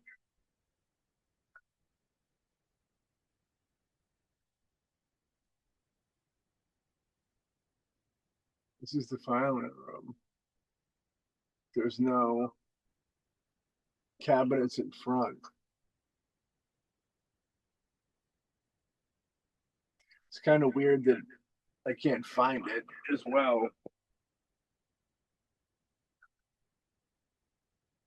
Ah, there it is. All right, so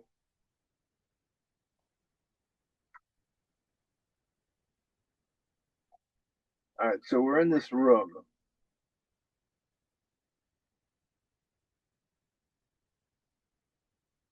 It's blocked off. There's me. All right. Now, if you look,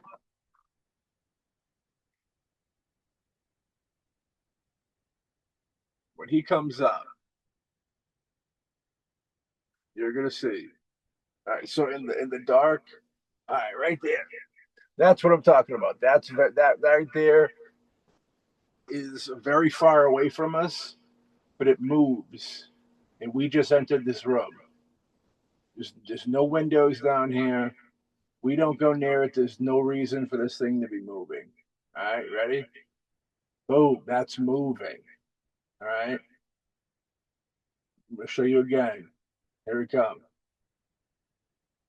Background moving. See it?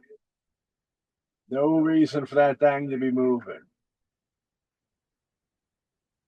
All right. There it is. And I guess why I would say it was a noose is because you got the rope and you got some weird noosey deal right there. That's circular and it goes up. So what that is, I don't know. What that is, it could be, I don't know, like a light, like Sean said, there was the other light type deal. Like there was a like, you know, movable lights. I forget what he said they were. Sean Buddy Butterfoot go himself. See it? Ready? Let me try and hit with some slow-mo. All right, so we come up here.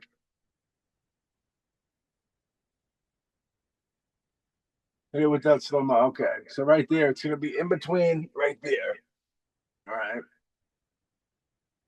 Boom. I don't even see it yet, which is weird. Oh no, it's the pipes. I'm in slow-mo mode, ladies and gentlemen. Don't blame me.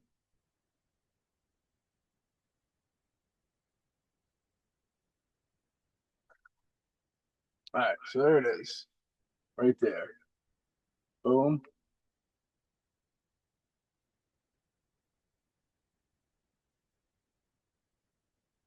It's you can see it. You see it moving right there.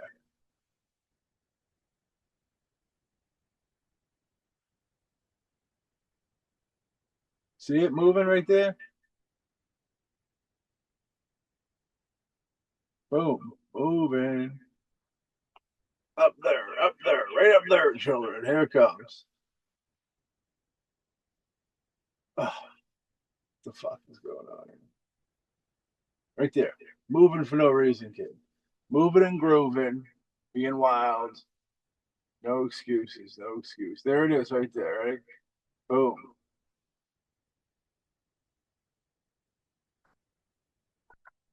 All right, let me see if I can throw a little. Those are the pipes.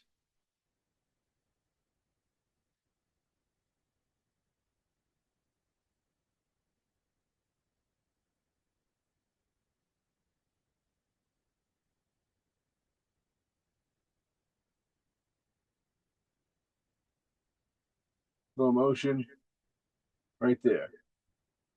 You can see it in slow motion moving. Boom. All right, ladies and gentlemen. Again, slow motion moving, right? Boom. That shit's moving, brother. All right, I don't know what to tell you. I don't know what to tell you right there. I don't know what to tell y'all, folks. Moving right there. Right there. Moving, slow-mo city. Right there, bro. All right. One more for the kids at home. All right, ready? One more for the children. Right here. Boom, moving, kid, moving. All right, so that's that. So this is a journey into the mental hospital deal. Very creepy stuff. Scariest place I think I've ever been. Most haunted place, at least. And wild and crazy stuff. You know what I mean? But there it is, man. We ended it up.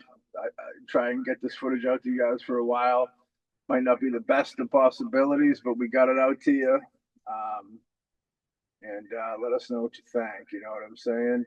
Maybe we'll do a deeper dive on this video. More filing cabinets.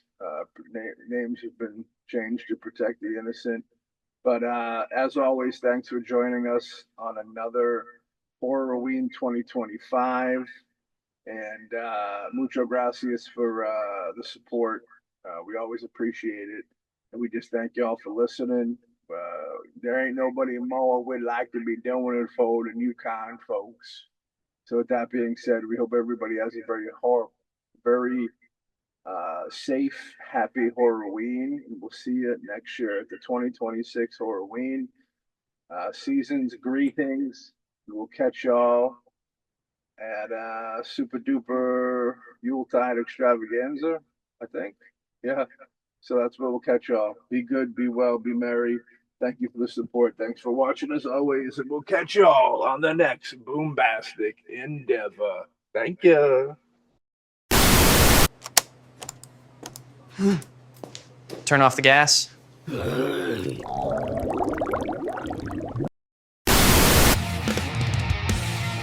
was working in the lab late one night when my eyes beheld an eerie. Can I ask you a question? I hate serial killer puns.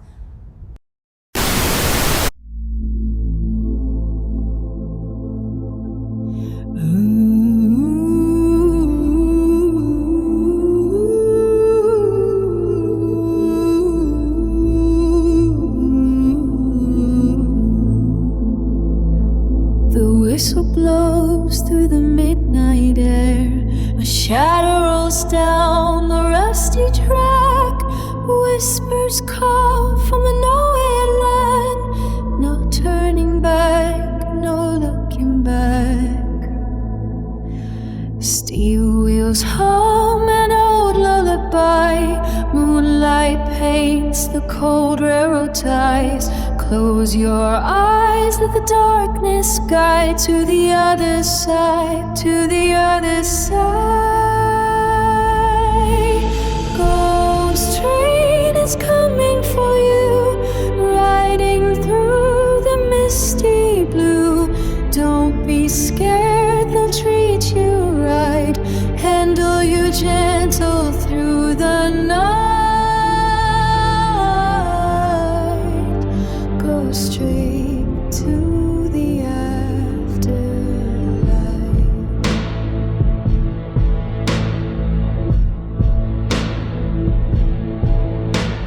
Ticket stop, one with a trembling hand. No destination, just silence hands. The conductor smiles with hollow eyes. Step inside.